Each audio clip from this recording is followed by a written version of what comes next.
अध्याय। रुद्र और मारिसा का रिश्ता थोड़ा अजीब है। प्रेम करने वाला नहीं, नाव पर चढ़ने का मतलब प्यार नहीं होता। शुरू से ही वे इस अनुभूति का आनंद लेने के लिए मारिसा के घर आए थे। उन्हें अब अपेक्षाकृत अच्छे दोस्त माना जाना चाहिए जो नाव पर अच्छी तरह से फिट बैठता है। सुबह सुबह रुद्र उठा। मारिसा ने अंगिया पहना हुआ था और उसे अपने कपड़े दिलाने में मदद करने के लिए गई। रुद्र ने मुट्ठी भर छुआ और मुस्कुराते हुए मारिसा से कहा, मैं आज मिस्टर शौर्य से मिलने जा रहा हूँ और उनकी फिल्म कंपनी में सहायक के रूप में काम करूंगा। भविष्य में मुझे आपको एक फिल्म में भूमिका दिलाने में मदद करने का अवसर मिलेगा। मारिसा ने आश्चर्य से कहा, सचमुच यह बहुत अच्छा है। उसने रुद्र को गले लगाया और उसे जोर से चूमा। कपड़े पहनने के बाद रुद्र चला गया। मारिसा भविष्य में फिल्मों में अभिनय करने में सक्षम होने के विचार से उत्साहित दिखी, लेकिन अचानक उसे एक और बात याद आई और उसकी खुशी गायब हो गई और उदासी में बदल गई। उसने इसके बारे में सोचा। उसने अलमारी से एक कागज की पासबुक निकाली। इस पर नंबरों की एक स्ट्रिंग है, 8500। वह इस पैसे को बचाने में कामयाब रही। वह नाइट क्लबों में बहुत पैसा कमाती है, लेकिन वह बहुत सारा पैसा भी खर्च करती है, खासकर अभिनय और गायन की शिक्षा लेने में, जिसकी कीमत कभी भी प्रति पाठ दर्जनों डॉलर होती है। कपड़े पहने और अपना बैग पहनने के बाद उसने पासबुक को बैग में भर लिया। जब मारिसा बाहर गई तो वहां से एक टैक्सी गुजरी। उसने इसे रोकने के लिए हाथ उठाया और अंदर चली गई। आप कहां जा रही हैं miss? Number 79 Wutong street. Marisa ने एक पता बताया। किसी जर्जर 2 मंजिला इमारत के दरवाजे पर एक साइन बोर्ड लटका हुआ है, फारसी cat performing arts model agency. दरवाजे पर खड़े होकर मारिसा झिझक रही थी या थोड़ा प्रतिरोधी और डर महसूस कर रही थी, क्योंकि यहाँ ऐसे लोग थे जिनसे वह नफरत करती थी। लेकिन भविष्य की खातिर उसे आना पड़ा। दूसरी मंजिल तक चलना।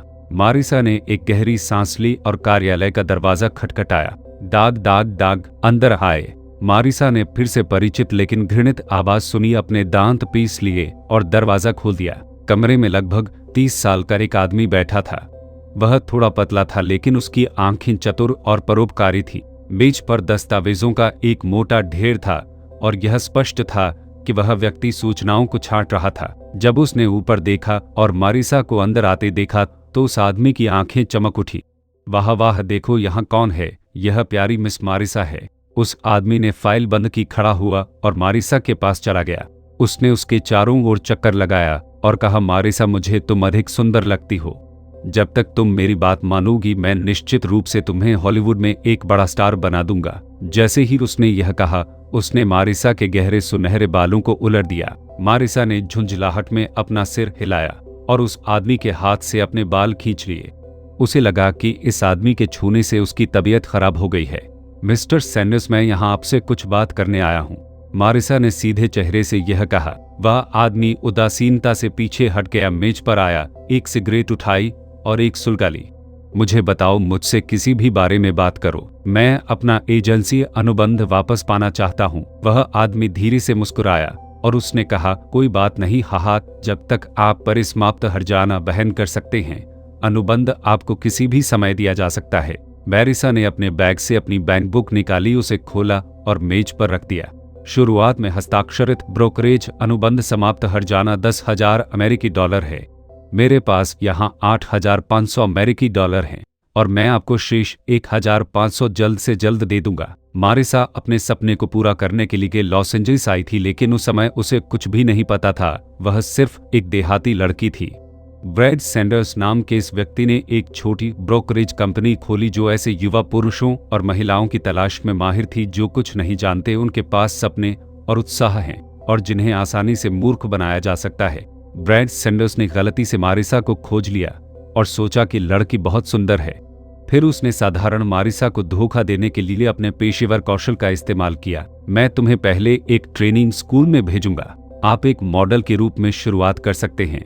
मैं कई फिल्म कंपनी मालिकों और बड़े निर्देशकों को जानता हूं और मैं आपको फिल्में बनाने की सिफारिश कर सकता हूं। आप प्रसिद्ध और हॉलीवुड स्टार बन जाएंगे, एक बड़े स्टार। तुम बहुत पैसा कमाओगे। आप उच्च कक्षा में भी प्रवेश कर सकते हैं। मूर्ख बनाए जाने के बाद मारिसा ने उसके साथ 10 साल के लिए ब्रोकरेज अनुबंध पर हस्ताक्षर की गए। सैंडर्स का योगदान 90 था। मारिसा ने उस वक्त इस शेयर पर आपत्ति भी जताई थी। सैंडर्स ने मुस्कुराते हुए उससे कहा, आप अभी भी एक नवागंतुक हैं और कुछ भी नहीं जानते हैं। मुझे आप में निवेश करने की जरूरत है।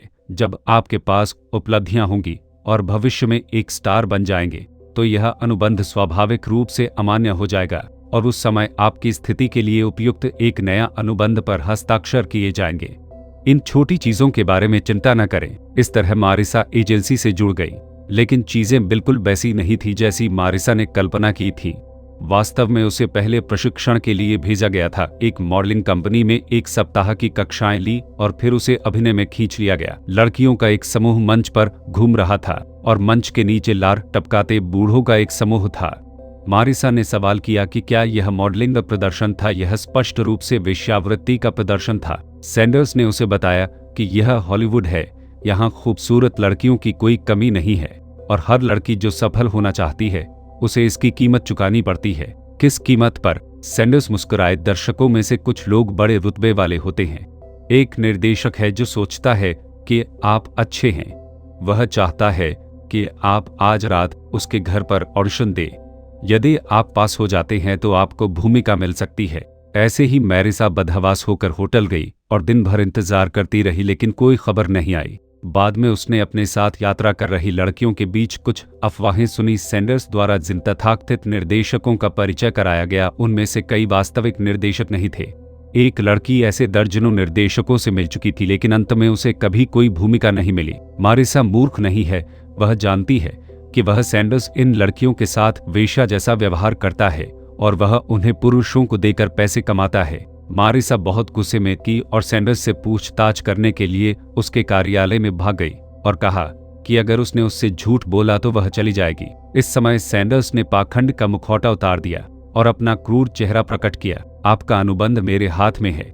यदि आप आज्ञाकारी हैं तो आप अगले 10 वर्षों तक मनोरंजन संबंधी किसी भी गतिविधि में शामिल नहीं हो पाएंगे, अन्यथा यह अनुबंध का उल्लंघन होगा और मैं आपको अदालत में ले जाऊंगा।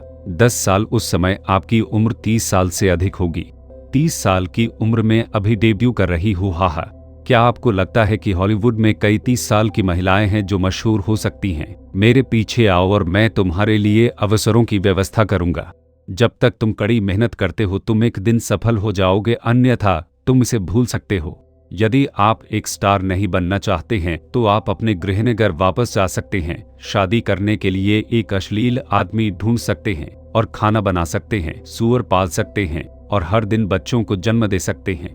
हा, इसके बारे में सोचो। 10 साल में तुम एक फूली हुई चाची बन जाओगी।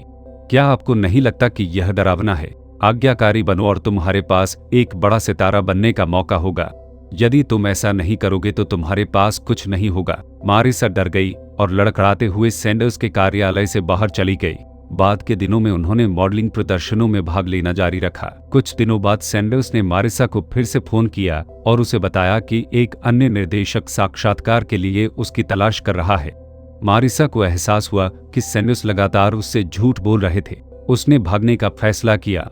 उसने एजेंसी में वापस जाने की हिम्मत नहीं की, लेकिन एक दोस्त के घर भाग गई। उसका दोस्त उसके साथ लॉस एंजलिस आया। चूंकि वह साधारण दिखती थी और उसके मन में कोई अन्य विचार नहीं थे, इसलिए उसने एक रेस्तरां में काम करना चुना। मारिसा कुछ समय तक उसके साथ रही। बाद में वह और नहीं रह सकती थी, इसलिए उसने एक नाइट क्लब में नौकरी ढूंढ ली। क्योंकि वह सुंदर थी, नाइट क्लब के प्रभारी व्यक्ति ने उसे पूछा कि क्या वह एक नाइट क्लब के राजकुमारी बनना चाहेगी जो एक वेटर की तुलना में कहीं अधिक पैसा कमाएगी। जीवित रहने के लिए मारिसा सहमत हो गई, लेकिन वह हमेशा एक सपना देखती थी। इसलिए पैसे कमाने के बाद वह एक्टिंग और सिंगिंग सीखने के लिए एक टीचर के पास गई। प्रक्रिया के दौरान उसने सैंडर्स से भी संपर्क किया और अपना अनुबंध वापस पाना चाहा, लेकिन सैंडर्स ने स्वाभाविक रूप से इनकार कर दिया और उससे कहा कि यदि वह अनुबंध वापस पाना चाहती है तो उसे अनुबंध वापस नहीं मिल सकता है, आपको तरल हर्जाना चुकाना होगा। उसे याद है कि जब उसने अनुबंध पर हस्ताक्षर किया था तो क्षतिपूर्ति राशि 10,000 अमेरिकी डॉलर थी। इस दौरान नाइट क्लब में वह पैसे बचाने के लिए कड़ी मेहनत कर रही थी। अभिनय और गायन की पढ़ाई के अलावा उनके अन्य खर्चे बहुत कम थे। वह बस अपना अनुबंध वापस पाना चाहती थी और अपनी स्वतंत्रता हासिल करना चाहती थी। 0032 अध्याय 3232 नोज आर्क फिल्म कंपनी सतमल का प्रारंभ अध्याय। सैंडर्स ने बैंक बुक उठाई और उस पर अंकित संख्याओं को देखा। उसकी आंखों में थोड़ा लालच था। इस युग में 8,500 निश्चित रूप से एक बड़ी रकम थी। एक सामान्य व्यक्ति की वार्षिक आय लगभग 2000 अमेरिकी डॉलर ही होती है। सैंडर्स की आंखें घूम गईं, उनके मुंह के कोने पर एक मुस्कान आ गई और उन्होंने बैंक बुक को मेज पर फेंक दिया और मुस्कुराते हुए कहा, आप 1 साल से भी कम समय में इतना पैसा बचा सकते हैं। आपको अपना समर्थन देने के लिए एक प्रायोजक मिल गया होगा, फिर बधाई हो। मारिसा ने बैंक बुक को अपने हाथ में लिया, उसे जोर से दबाया और कहा, मैं आपको शेष 1500 अमेरिकी डॉलर जल्द से जल्द दे दूंगी। मैं बस अनुबंध समाप्त करना चाहती हूँ। हा हा हा, आप अनुबंध रद्द करना चाहते हैं? यह 1500 अमेरिकी डॉलर का मामला नहीं है, यह राशि पर्याप्त नहीं है, सैंडर्स ने कहा। मारिसा स्तब्ध थी। आपका क्या मतलब है? क्या अनुबंध में परिसमाप्त क्षति केवल 10,000 डॉलर नहीं है? सैंडर्स ने अपने होंठ मोड़े और बुरी मुस्कान दिखाई। यह 10,000 नहीं है, आपने इसे गलत पढ़ा होगा। वह कंपनी के कॉन्ट्रैक्ट सेफ की ओर गया। उसने सेफ खोला, एक पोर्टफोलियो निकाला और उसमें से एक कॉन्ट्रैक्ट निकाला। इस पर लिखा है $1,00,000। उसने मारिसा के सामने अनुबंध लहराया। मारिसा ने राशि भाग में मूल्यों की लंबी सूची देखी जो वास्तव में 1,00,000 अमेरिकी डॉलर थी और उसका चेहरा तुरंत पीला पड़ गया। यह 1,00,000 कैसे हो सकता है? यह स्पष्ट रूप से 10,000 है और मेरे हाथ में अभी भी एक अनुबंध है। मारिसा उत्साह से चिल्लाई। सैंडर्स कुछ बार हंसे मारिसा के पास गए और अपने स्वर में दिखावे के संकेत के साथ कहा, जब आपने 3 अनुबंधों पर हस्ताक्षर किए तो आपने केवल शीर्ष वाले को देखा। जो मैंने आपको दिया वह वास्तव में 10,000 डॉलर वाला है, लेकिन शेष तो 1,00,000 डॉलर हैं। आपने बिना देखे ही अनुबंध पर हस्ताक्षर कर दिए। आप वास्तव में एक प्यारी और मासूम लड़की हैं। हा हा हा हा, मेरे हाथ में भी एक अनुबंध है।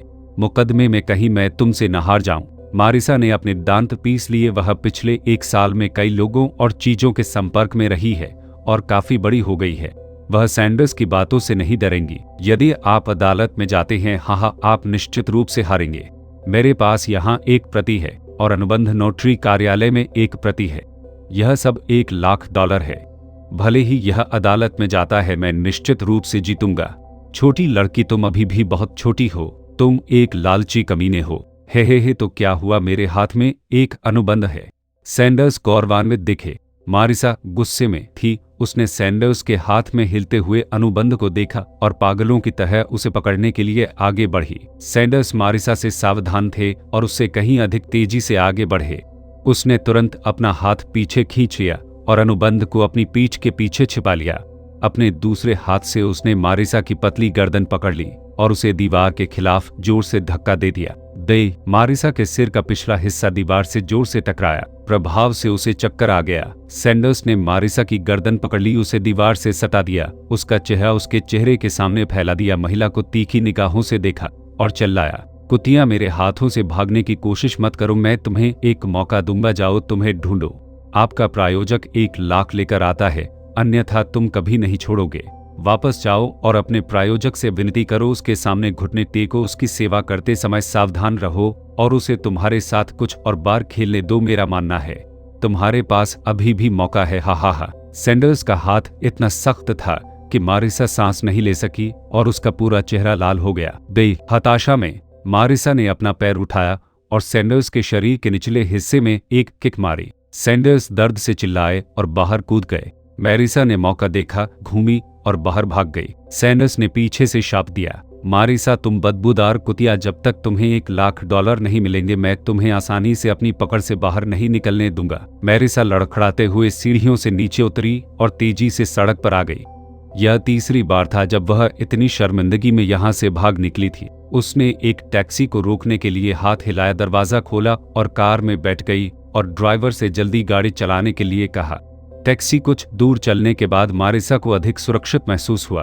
हालांकि वह सुरक्षित थी, मारिसा का दिल गहराई तक डूब गया। केवल अब उसे पता चला कि सैंडर्स उस शैतान ने उससे एक बार नहीं बल्कि 2 बार झूठ बोला था। यहाँ तक कि उन्होंने कॉन्ट्रैक्ट के साथ भी छेड़छाड़ की। वह कमीनी अपने आप से $1,00,000 पूरी तरह खत्म करना चाहती है। यह रकम उसके लिए बहुत बड़ी थी। वह $1,00,000 कैसे वहन कर सकती थी? घर लौटने के बाद दर्पण में अपनी गर्दन पर चोट और खरोंचों को देखकर और जो कुछ उसने अभी अनुभव किया उसके बारे में सोचकर मारिसा रोने से खुद को नहीं रोक सकी। रुद्र शौर्य की जागीर में आया और शौर्य ने रुद्र को साथ में नाश्ता करने के लिए आमंत्रित किया। नाश्ते के बाद दोनों कार से फिल्म कंपनी चले गए। नूह की आर्क फिल्म कंपनी। इस समय हॉलीवुड के तेजी से विकास के कारण फिल्म कंपनियां बारिश के बाद मशरूम की तरह उभर रही थीं। उनमें से कई हैंडबैग कंपनियां थीं। उन्होंने एक कंपनी पंजीकृत करने के लिए दर्जनों डॉलर खर्च किए, कुछ हजार डॉलर जुटाए, एक मशीन किराए पर ली और फिल्मों की शूटिंग शुरू करने का साहस किया। नूह का संदूक 8 प्रमुख हॉलीवुड फिल्म कंपनियों से अतुलनीय है, लेकिन हजारों हॉलीवुड फिल्म कंपनियों के बीच यह निश्चित रूप से ऊपरी पहुंच में है। इसका अपना कार्यालय, भवन, फिल्म निर्माण विभाग, प्रदर्शन कला विभाग, विपणन विभाग, वित्त विभाग, प्रशासन विभाग और कानूनी विभाग सभी उपलब्ध है।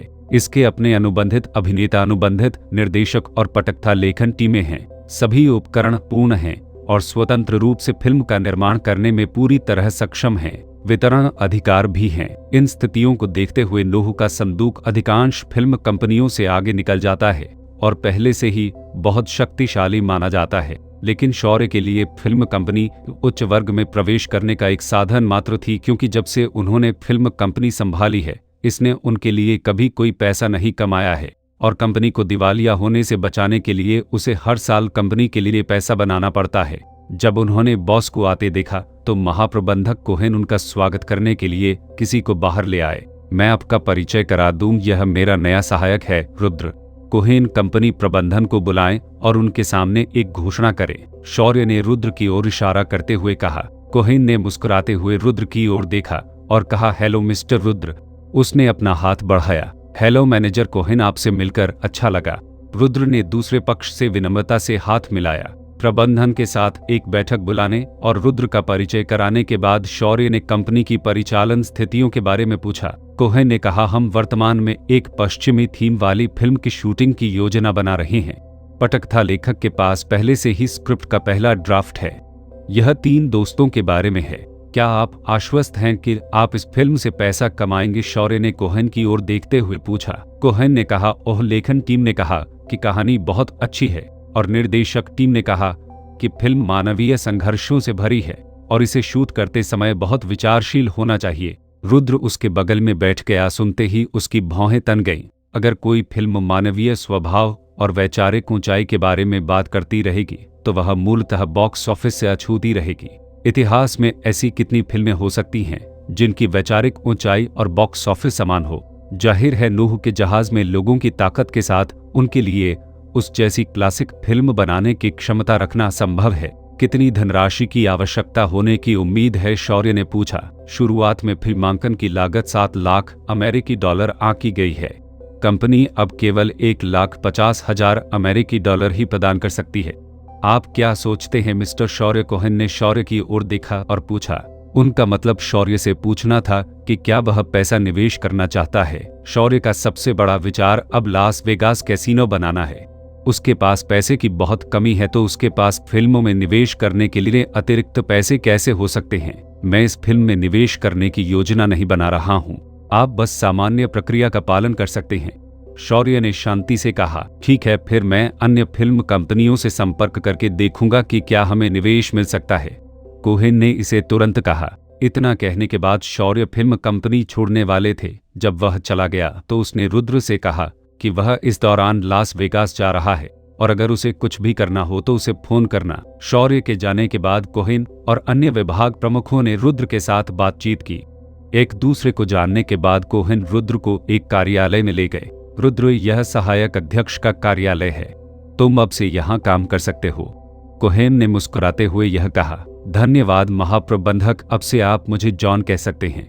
रुद्र ने कहा। तो फिर आओ मिलकर काम करें। 0033 अध्याय 3333 टॉकिंग एंड कंफर्टिंग मारिसा एक्सेप्टी कैमल की शुरुआत। अध्याय। महाप्रबंधक कोहेन के चले जाने के बाद रुद्र ने फिल्म कंपनी के लिए काम करना शुरू कर दिया। उन्होंने स्थिति को समझने के लिए प्रत्येक विभाग पर नजर डाली और जल्द ही मनोरंजन विभाग में आ गए। प्रदर्शन कला विभाग मुख्य रूप से कलाकारों के हस्ताक्षर, प्रशिक्षण, प्रदर्शन की व्यवस्था, फिल्मों के लिए अभिनेताओं का चयन आदि के लिए जिम्मेदार है। जब प्रदर्शन कला विभाग के निदेशक थॉमस ने रुद्र को आते देखा तो वह मुस्कुराए और हाथ मिलाने के लिए खड़े हो गए। सहायक रुद्र, कंपनी में आपका स्वागत है। यदि आप प्रदर्शन कला विभाग के बारे में कुछ भी जानना चाहते हैं तो आप मुझसे कभी भी पूछ सकते हैं। दोनों पक्षों के बीच कुछ देर तक बातचीत के बाद रुद्र ने पूछा, एक नए अभिनेता को साइन करने के लिए क्या आवश्यकताएं हैं? अगर पुरुष सुंदर है और महिला सुंदर है और उन्हें लगता है कि उनका भविष्य है, तो वे सबसे बुनियादी अनुबंध पर हस्ताक्षर कर सकते हैं और फिर हम उन्हें प्रशिक्षित करते हैं। हर साल कंपनी 1 दर्जन से अधिक नए कलाकारों की भर्ती करती है, लेकिन अभी तक कोई बड़ा सितारा नहीं आया है और वे केवल तीसरे या चौथे स्तर पर ही घूम रहे हैं, थॉमस ने कहा। प्रवेश स्तर का अनुबंध कैसा है? क्या कलाकारों को भुगतान मिलता है? हाँ, यह प्रति सप्ताह $40 है। कंपनी को अभिनय आय का 10 मिलता है और 90 अभिनेता को जाता है। अनुबंध की अवधि 6 से 10 साल तक होती है, लेकिन कुछ प्रसिद्धि प्राप्त करने के बाद हिस्सेदारी धीरे धीरे बेहतर हो जाएगी। आप कितने शेयर प्राप्त कर सकते हैं, यह कलाकार की अपनी प्रतिभा पर निर्भर करता है, थॉमस ने कहा। 10 से 90 विभाजन, यह वास्तव में एक पिशाच संधि है, लेकिन फिर भी बहुत से लोग अभी भी इस मंडली में आ रहे हैं। कई लोग ऐसे भी होते हैं जो अपनी प्रसिद्धि बढ़ाने के लिए कड़ी मेहनत करते हैं और कई तरह के त्याग भी कर सकते हैं। मेरी एक दोस्त है जो वास्तव में मनोरंजन उद्योग में प्रवेश करना चाहती है। बेशक उसे एक जूनियर अभिनेता के रूप में शुरुआत करनी चाहिए। रुद्र ने स्वाभाविक रूप से मैरिसा के लिए यह प्रश्न पूछा। रुद्र ने अपने शब्दों में वह का इस्तेमाल किया और थॉमस के मन में पहले से ही इसकी स्पष्ट समझ थी। रुद्र बॉस का नवनियुक्त सहायक है और उसे कंपनी का वरिष्ठ प्रबंधन सदस्य माना जा सकता है।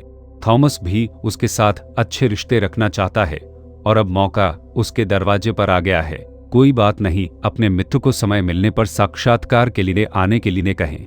कंपनी का हस्ताक्षर कोटा इस वर्ष समाप्त हो चुका है, लेकिन 10 दिनों से अधिक समय में यह 1946 हो जाएगा। कंपनी एक नई हस्ताक्षर योजना शुरू करेगी। यदि आपका मित्र उपयुक्त है तो वह कंपनी के साथ एक कलाकार अनुबंध पर हस्ताक्षर कर सकती है, थॉमस ने मुस्कुराते हुए कहा। रुद्र मुस्कुराया। तो फिर जब हमारे पास समय होगा तो इस बारे में बात करेंगे। मैं अन्य विभागों की जांच करने जाऊंगा। रुद्र मुस्कुराया और थॉमस की ओर अपना हाथ बढ़ाया। थॉमस ने हाथ हिलाया। यह कहना मुश्किल है कि वह विदाई थी या कोई समझौता हुआ था। कुछ लोग कहते हैं कि दुनिया सांसारिकता के बारे में है।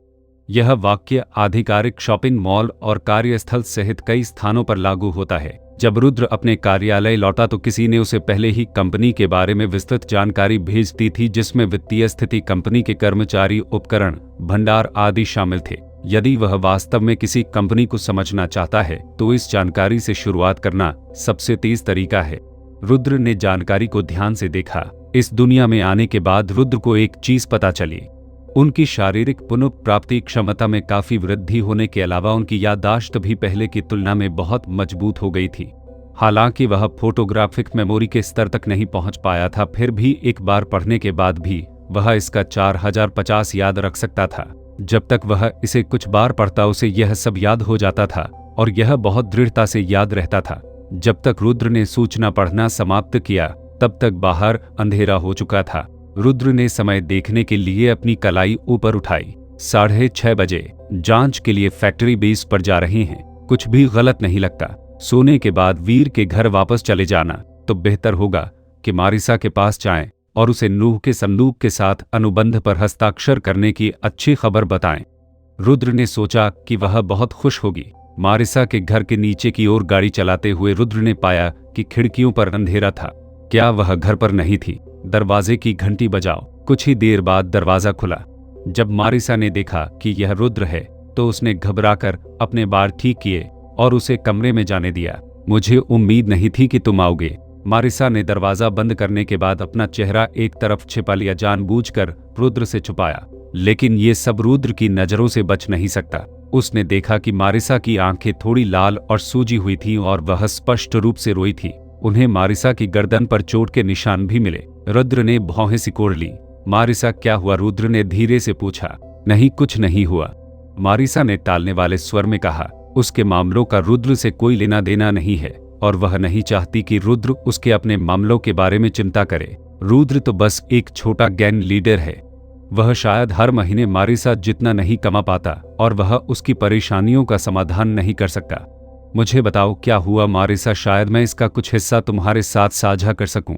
कुछ चीजें अकेले सहन करना अच्छी बात नहीं हो सकती हैं। रुद्र ने मारिसा के बालों को सहलाते हुए धीरे से कहा। इस समय मारिसा को ऐसा लगा जैसे उसकी देखभाल की जा रही है। उसकी आंखें अनजाने में लाल हो गईं और आंसू बहने से खुद को नहीं रोक सके। सिसकना। मारिसा ने रुद्र को बिल्कुल वही बताया जो आज हुआ था। रुद्र की आंखें थोड़ी सिकुड़ गई, उसकी आंखों में एक ठंडी रोशनी आ गई। फारसी कैट मॉडल मनोरंजन एजेंसी, ब्रैड सैंडर्स, उसे नाम याद आ गया। बोलते समय मारिसा के आंसू बह निकले और क्रिस्टल आंसू उसके सफेद गालों पर बह गए। रोशनी के नीचे इसने दो लोगों को एक दुखद लेकिन सुंदर एहसास दिया। रुद्र, मैंने फैसला कर लिया है कि मैं अब स्टार नहीं बनना चाहता। जब तक मैं अभिनेता नहीं बन जाता या गा नहीं लेता, वह हरामी सैंडर्स मुझे नियंत्रित नहीं कर पाएगा। कल से मैं अभिनय या गायन की शिक्षा नहीं लूंगा। यह भी अच्छा है कि मैं बहुत सारे पैसे बचा सकता हूँ।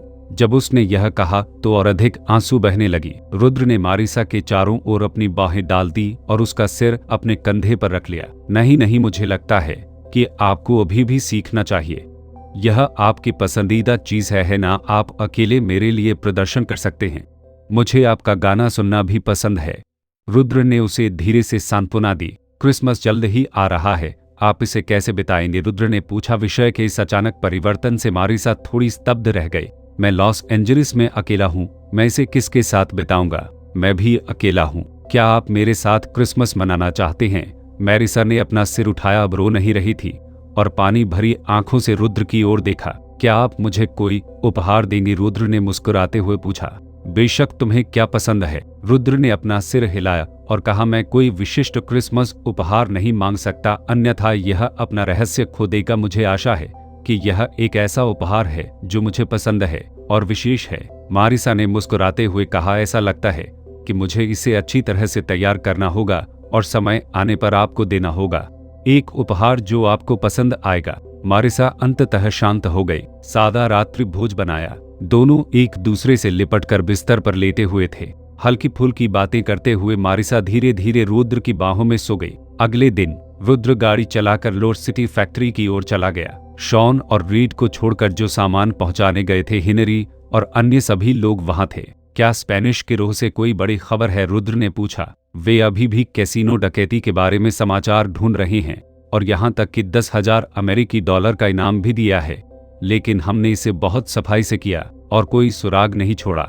स्पेनवासी हमारा पता नहीं लगा सकते, हेनरी ने कहा। इस समय लियो ने कहा, बॉस केरी और मैंने यह खबर सुनी कि स्पेनिश गिरोह ड्रग कारोबार का विस्तार करने की तैयारी कर रहा है। हाल ही में एक बड़ा ड्रग सौदा हुआ है, लेकिन विवरण नहीं मिला है। स्पेनिश कैसीनो को लूट लिया गया और नकद में 2 लाख से अधिक का नुकसान हुआ। कैसीनो थोड़े समय के लिए सामान्य रूप से संचालित नहीं हो सका, जिसके परिणाम स्वरूप भारी नुकसान हुआ।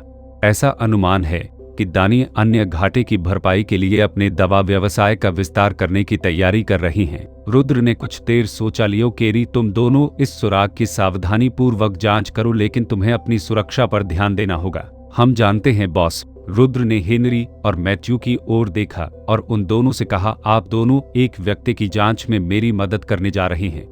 उस व्यक्ति का नाम ब्रैड सैंडर्स है, जो ग्रांट स्ट्रीट पर Persian Cat Model Entertainment Agency का प्रबंधक है। ठीक है बॉस, क्या यह व्यक्ति बहुत महत्वपूर्ण है? हेनरी ने पूछा। ठीक है, यह बहुत महत्वपूर्ण है। रुद्र ने हल्के से सिर हिलाया। रुद्र ने जल्दबाजी नहीं की। हत्या करना आसान है, लेकिन इससे मौजूदा समस्या का समाधान नहीं हो सकता। रुद्र कार्रवाई करने से पहले अपने दुश्मन के बारे में जांच करना और उसे बेहतर ढंग से समझना चाहता था। 0034 अध्याय 3434 कंताक्ट सिग्निक सतमल का प्रारंभ अध्याय। 2 दिनों के भीतर रुद्र को एक जानकारी दी गई। ब्रैड सैंडर्स 38 वर्ष, ऑस्ट्रेलियाई फारसी कैट मॉडल एंटरटेनमेंट एजेंसी के प्रबंधक कंपनी के भागीदारों में से एक हैं, जिनके पास 36 शेयर हैं। निम्नलिखित जानकारी में उसका निवास और दैनिक गतिविधियां भी शामिल हैं। इस लड़के का कुछ साल पहले तलाक हो गया था। वह अक्सर अपने अनुबंधित कलाकारों को घर लाता है। पुरुषों और महिलाओं दोनों सैंडर्स पर कई अनुबंधित कलाकारों द्वारा अदालत में मुकदमा दायर किया गया है, लेकिन वह हमेशा जीतता है क्योंकि वह उनके अनुबंधों को अपने हाथों में रखता है। यह आदमी एक विशिष्ट ब्लैक एजेंट है। हॉलीवुड में ऐसी कई एजेंसियां हैं।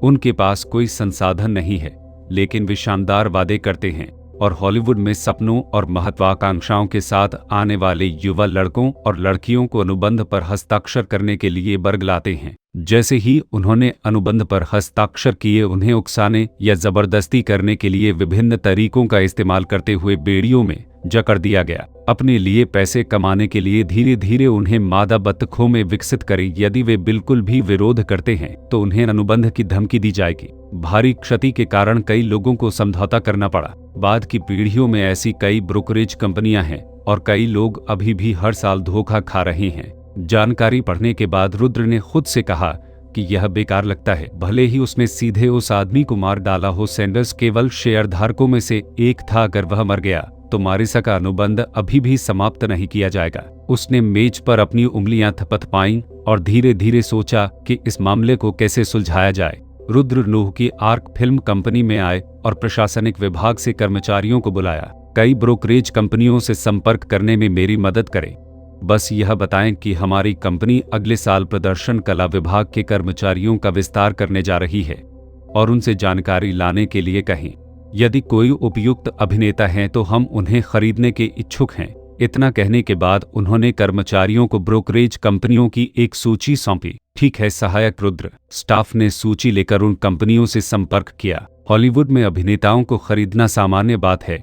बाद की पीढ़ियों के कई बड़े सितारे प्रसिद्ध होने से पहले छोटी एजेंसियों से आए थे और प्रसिद्ध होने के बाद ही उन्होंने बड़ी फिल्म कंपनियों के साथ अनुबंध पर हस्ताक्षर किए। जब सैंडर्स को नूह की आर्क फिल्म कंपनी से कॉल आया तो वे थोड़े उत्साहित हो गए। उनकी जैसी छोटी एजेंसी के लिए पैसा कमाने का सबसे बड़ा तरीका अपने कलाकारों के अनुबंध को बड़ी कंपनियों को बेचना है। नूह की आर्क फिल्म कंपनी कोई छोटी कंपनी नहीं है और यह इस बार एक और भाग्य कमाने में सक्षम हो सकती है। अगले दिन सैंडर्स नूह के आर्क फिल्म्स में आए। हालांकि वह काफी पहले आ गए, लेकिन वहां पहले से ही दो ब्रोकरेज कंपनी के नेता उनसे पहले ही मौजूद थे। दोनों पक्ष एक दूसरे को जानते थे और दिखावे के कुछ शब्दों का आदान प्रदान करते थे। मिस्टर वाल्टर, सहायक रुद्र आपको अंदर आने के लिए कहते हैं। कर्मचारियों ने लाइन में लगे पहले एजेंट को कमरे में प्रवेश करने के लिए कहा। लगभग 10 मिनट बाद वाल्टर थोड़ा निराश होकर बाहर चला गया। सैंडर्स ने तुरंत उसे रोक दिया। वाल्टर, क्या ऐसा कोई नहीं है जिसे वे पसंद करते हों? श्री रुद्र का दृष्टिकोण बहुत ऊंचा है और वे केवल मेरे 2 कलाकारों में रुचि रखते हैं। हालांकि उद्धृत कीमत बहुत कम है और प्रति व्यक्ति स्थानांतरण शुल्क केवल 5000 है। मैं वापस जाकर इसके बारे में सोचना चाहता हूं। वाल्टर ने ऐसा कहा और चला गया। दूसरा एजेंट बाहर आया और सैंडर्स बता सकते थे कि यह लड़का भी शायद बहुत सफल नहीं था। कार्यालय में प्रवेश करने पर सैंडर्स ने अपनी मेज के पीछे एक युवक को बैठे देखा। मेज पर नाम टैग पर लिखा था अध्यक्ष के सहायक रुद्र। सैंडर्स चेहरे पर मुस्कान के साथ आगे बढ़े और कहा, हेलो असिस्टेंट रुद्र, मैं Brad Sanders Persian Cat Model Entertainment Agency का प्रबंधक हूँ। रुद्र ने उस आदमी की ओर हल्के से देखा और कहा, सैंडर्स सर कृपया बैठिए और मुझे कलाकारों के बारे में जानकारी दिखाइए। सैंडर्स ने तुरंत सूचनाओं का एक बड़ा ढेर सौंप दिया। रुद्र ने इसे देखा और 4 या 5 तस्वीरें देखने के बाद उसे मारिसा की जानकारी दिखाई दी, जिस पर मारिसा की कई तस्वीरें लगी हुई थीं। फोटो में मारिसा अभी भी थोड़ी अपरिपक्व लग रही हैं। इसे 2 साल पहले लिया जाना चाहिए था। वह ज्यादा देर तक नहीं रुका। कुछ बार देखने के बाद उसने उसे एक तरफ रख दिया और पढ़ना जारी रखा। कुल 11 जानकारी के बाद हार्ड को यह स्वीकार करना पड़ा कि हालांकि सैंडर्स एक कमीने व्यक्ति हैं, लेकिन लोगों को चुनने में उनकी बहुत अच्छी नजर है। सैंडर्स के हाथों में कलाकार स्पष्ट रूप से पिछली 2 एजेंसियों की तुलना में एक स्तर ऊंचे हैं। रुद्र ने जानकारी को फिर से पलटा और मारिसा सहित 5 तस्वीरें निकाली। इन 5 लोगों में से प्रत्येक के लिए मैं तुम्हें $5000 दूंगा, रुद्र ने शांति से कहा। सैंडर्स ने जानकारी ली और उसे देखा। उनका कहना था कि सहायक रुद्र की दृष्टि वाकई बहुत अच्छी थी। ये 5 लोग उनके हाथों में सबसे अच्छे थे। मिस्टर रुद्र, आपने जो कीमत बताई वह बहुत कम है। मुझे लगता है कि इनकी कीमत $10,000 तक पहुंच सकती है। सैंडर्स ने मुस्कुराते हुए यह बात कही। रुद्र ने सिर हिलाया। उनके पास प्रदर्शन का कोई अनुभव नहीं है और उनके पास कोई अच्छा काम नहीं है। स्पष्ट रूप से कहें तो यह अतिरिक्त से अलग नहीं है। अगर मुझे कोई अतिरिक्त मिलता है तो मुझे प्रतिदिन केवल कुछ डॉलर का भुगतान करना होगा और बहुत सारे लोग आएंगे। उन सभी ने 10 साल के अनुबंध पर हस्ताक्षर किए और उनके पास अभी भी 8 या 9 साल के अनुबंध हैं। वे भविष्य में बड़े सितारे बन सकते हैं। सैंडर्स ने तर्क दिया। तो क्या अब उनका कोई मूल्य नहीं है? 6,000 इससे अधिक नहीं, रुद्र ने कहा। जब उसने 6,000 की कीमत सुनी तो सैंडर्स पहले से ही थोड़ा ललचाया हुआ था, लेकिन वह एक चतुर छोटा व्यापारी था। उसने अधिक धन पाने की आशा में हर किसी की विशेषताओं का परिचय रुद्र को देना शुरू कर दिया उनकी खूबियों को यथासंभव बढ़ा चढ़ाकर बताया। जहां तक अनुबंध में 10,000 या $1,00,000 के परिसमाप्त हर जाने की बात है, तो यह कलाकारों को धोखा देने का एक तरीका है। उन्हें ये पैसा मिलने की संभावना बहुत कम है, इन्हें सीधे बेचना ही बेहतर है। प्रति व्यक्ति $6,500, इससे अधिक नहीं। यदि आपको लगता है कि यह उपयुक्त नहीं है तो मैं दूसरी कंपनी ढूंढ लूंगा। रुद्र ने अधीरता से कहा, ठीक है, मैं सहमत हूँ। $2,500 और निकालने के बाद सैंडर्स पहले से ही बहुत संतुष्ट थे। इसके अलावा इन कलाकारों में अभी भी 1 या 2 ऐसे हैं जो परेशान करने वाले हैं और हो सकता है कि उन्हें उनसे एक पैसा भी न मिले, इसलिए उन्हें बेच देना ही बेहतर है। आपको क्या लगता है हम कब हस्ताक्षर करेंगे? सैंडर्स ने पूछा। कल हम दोनों जानकारी तैयार करेंगे और लेनदेन को पूरा करने के लिए सीधे अनुबंध पर हस्ताक्षर करेंगे। रुद्र ने कहा, ठीक है, ठीक है। सैंडर्स मुस्कुराते हुए तुरंत सहमत हो गए। वास्तव में यह भर्ती रुद्र द्वारा निजी तौर पर की गई थी। उसने दूसरे पक्ष को संदेह होने से रोकने के लिए नूह के संदूक के अध्यक्ष के सहायक के रूप में अपनी पहचान का इस्तेमाल किया था। वह अभी तक कंपनी के फंड का उपयोग करने के लिए योग्य नहीं है और यह अभी भी हजारों डॉलर का है। हालांकि रुद्र ने इस बारे में पहले ही सोच लिया था। परसों ही उसे एक शेल कंपनी खरीदने वाला कोई मिला और उसने इसका नाम बदलकर रुद्र इकोनॉमिक कंपनी रख दिया। सरल और याद रखने में आसान। रुद्र के पास 100 शेयर हैं। सैंडर्स के जाने के बाद रुद्र कंपनी के कानूनी विभाग में गए और यहाँ के कर्मचारियों से बिक्री अनुबंध तैयार करने में मदद करने के लिए कहा। अगली दोपहर आसमान में बादल छाए हुए थे और हल्की बारिश हो रही थी। सैंडर्स अनुबंध के साथ सनसेट स्ट्रीट पर एक बार में आए। वह थोड़ा भ्रमित थे कि अनुबंध पर फिल्म कंपनी में नहीं बल्कि बार में हस्ताक्षर क्यों किए गए, लेकिन उसे रुद्र की पहचान के बारे में कोई संदेह नहीं था। वह थोड़ा आश्चर्यचकित हुआ। कार सड़क के किनारे रुकी और सैंडर्स बार बॉक्स में चले गए। रुद्र पहले से ही वहां बैठा उसका इंतजार कर रहा था। उसके बगल में सूट पहने एक अधेड़ उम्र का आदमी था। सैंडर्स मुस्कुराते हुए तेजी से आगे बढ़े। हेलो मिस्टर रुद्र, क्या आप सभी अनुबंध लाए हैं? रुद्र ने पूछा। हाँ, मैं लाया हूँ। उन्होंने अपने बैग से ठेकों का ढेर निकालकर उन्हें देते हुए कहा। रुद्र ने कोई जवाब नहीं दिया, लेकिन अपने बगल वाले अधेड़ उम्र के आदमी की ओर इशारा करते हुए कहा, यह कंपनी के कानूनी विभाग का व्यक्ति है। वह अनुबंध की जांच करने के लिए जिम्मेदार है। पेशेवर लोगों को पेशेवर चीजें करने दें। क्या आप इससे सहमत हैं? हाँ हाँ हाँ मिस्टर रुद्र, सही हैं, सैंडर्स ने मुस्कुराते हुए कहा। सभी अनुबंधों को पढ़ने के बाद अधेड़ उम्र के व्यक्ति ने रुद्र की ओर सिर हिलाया और कहा, सहायक रुद्र, अनुबंध में कोई समस्या नहीं है। फिर धन्यवाद। रुद्र ने अधेड़ उम्र के व्यक्ति को धन्यवाद दिया। अधेड़ उम्र का आदमी बॉक्स से बाहर आया और रुद्र ने खरीद और बिक्री समझौते को सैंडर्स की ओर बढ़ाया। देखो, और अगर कोई समस्या नहीं है तो अनुबंध पर हस्ताक्षर करो। सैंडर्स ने अनुबंध उठाया और उसे ध्यान से देखा।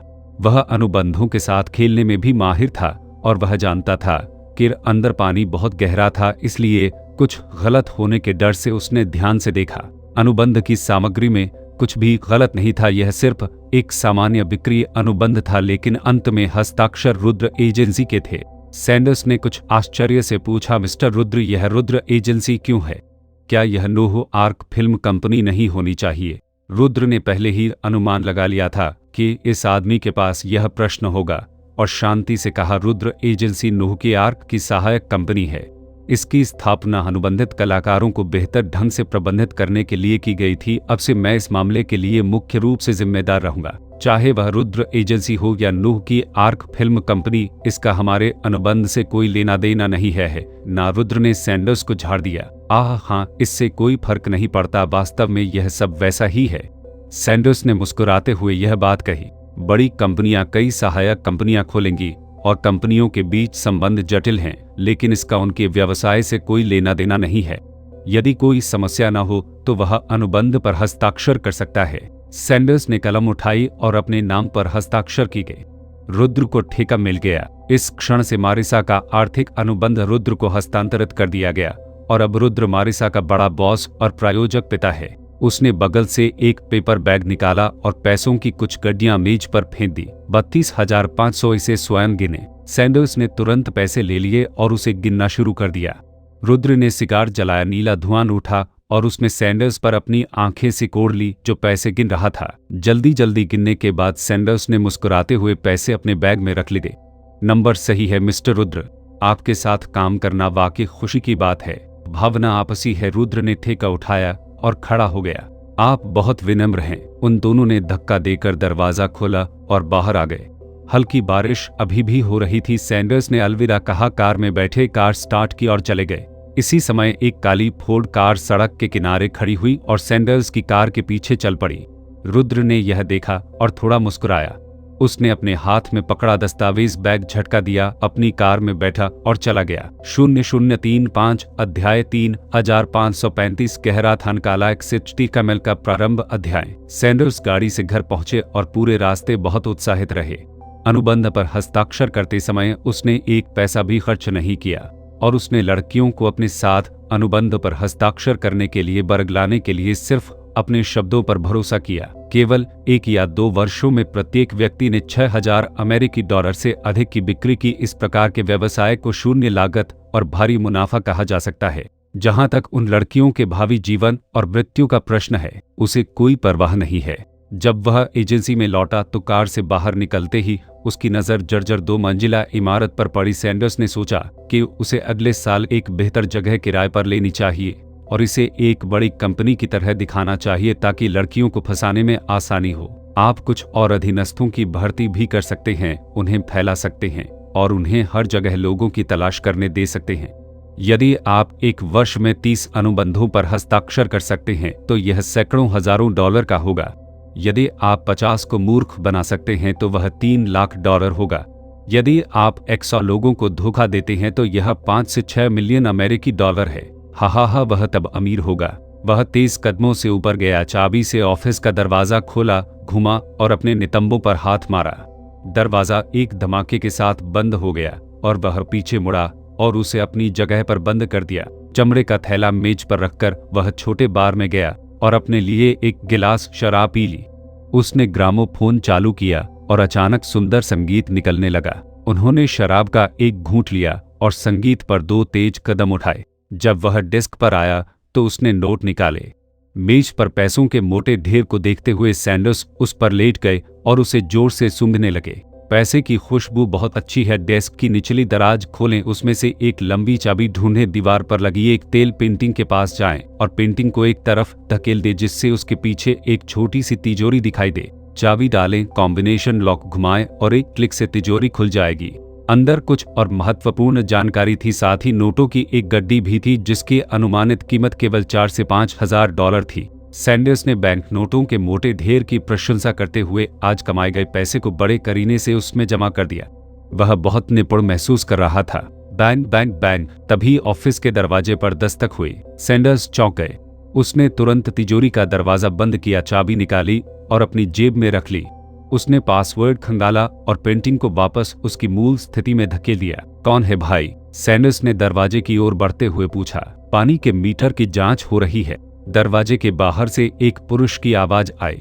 सैंडर्स को आश्चर्य हुआ। पानी के मीटर की जांच करें? क्या मेरे यहाँ पानी का मीटर है? उसने इतना कहा और दरवाजा खोल दिया। क्या आप गलती कर रहे हैं? इससे पहले कि सैंडर्स अपनी बात खत्म कर पाते, एक काली बंदूक का थूथन सीधे उनके चेहरे पर दबा दिया गया। सैंडर्स इतने डरे हुए थे कि उन्हें कोई आवाज निकालने की हिम्मत नहीं हुई। तभी सैंडर्स को एहसास हुआ कि उनके साथ चोरी हो गई है। हेनरी ने सैंडर्स को घर में घुसने देने के लिए उसके सिर पर बंदूक रख दी। सैंडर्स पीछे की ओर चले गए। दरवाजा बंद करते ही मैथ्यू ने सैंडर्स के पेट में मुक्का मार दिया। बांगो! सैंडर्स कराह उठे। इस मुक्के से उसका पेट और आंतें आपस में उलझ गईं। वह दर्द के मारे जमीन पर गिर पड़ा और झींगा बन गया। सैंडर्स को गिराए जाने के बाद मैथ्यू ने उसे जाने नहीं दिया। उसने अपनी जेब से एक रस्सी निकाली और सैंडर्स की बाहों को अपनी पीठ के पीछे बांध लिया। हेनरी ने सैंडर्स के बटुए पर ध्यान केंद्रित करते हुए घर की तलाशी ली जिसमें केवल कुछ दस्तावेज थे और पैसे नहीं थे। हेनरी सैंडर्स के पास आया, घुटनों के बल बैठा और उसकी तलाशी ली। उसके पास बटुए के अलावा केवल एक सुरक्षित चाबी थी। बताओ तिजोरी कहाँ है? हेनरी ने पूछा। मेरे पास तिजोरी नहीं है, वही मेरे घर की चाबी है, सैंडर्स ने दर्द से कहा। मैथ्यू ने सैंडर्स को पकड़ लिया और उसके पेट में जोरदार मुक्का मारा। आह! सैंडर्स दर्द से चिल्लाए बिना नहीं रह सके। हेनरी ने सुरक्षित चाबी पकड़ ली और उपहास करते हुए कहा, क्या आपको लगता है कि हम मूर्ख हैं? यह स्पष्ट रूप से एक सुरक्षित कुंजी है और ब्रांड डायबोल्ड है। बोलते समय उसने सैंडर्स की आंखों के सामने चाबी लहरा दी। कुंजी हैंडल पर एक ट्रेडमार्क है। नहीं नहीं नहीं, मेरे पास पैसे नहीं हैं, तुम मेरे पैसे नहीं ले सकते। सैंडर्स रोए। दे उसका स्वागत एक और जोरदार मुक्के से किया गया। पेंटिंग के पीछे हेनरी को तिजोरी मिली चाबी डाली और सैंडर्स की ओर मुड़ा। मुझे पासवर्ड बताओ। 0915121 कॉम्बिनेशन लॉक को घुमाने के बाद तिजोरी खुल गई। अंदर के बैंक नोट प्रकट करे। उस समय सैंडर्स का दिल टूट गया था। उसने अभी भी बहुत बड़ी रकम कमाई थी, लेकिन इससे पहले कि वह इसका आनंद उठा पाता वह छिन जाने वाली थी। उसका हृदय रक्तरंजित हो रहा था। हेनरी ने मैथ्यू की ओर देखा और मैथ्यू समझ गया और उसने सैंडर्स की गर्दन के पीछे एक जोरदार झटका दिया। सैंडर्स बेहोश हो गए।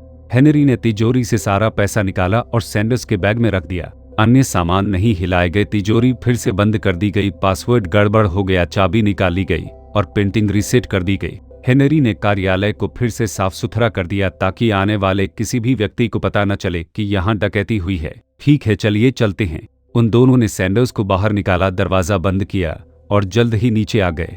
एजेंसी के सामने वाले दरवाजे पर एक कार खड़ी थी। नील जो कार में इंतजार कर रहा था कार से बाहर निकला और दरवाजा खोला। पिछले दरवाजे पर हेनरी और मैथ्यू सैंडर्स को अपनी पीठ पर बिठाकर तेजी से कार में चढ़ गए। कार का दरवाजा बंद हो गया और कार ब्रोकरेज कंपनी से दूर चली गई।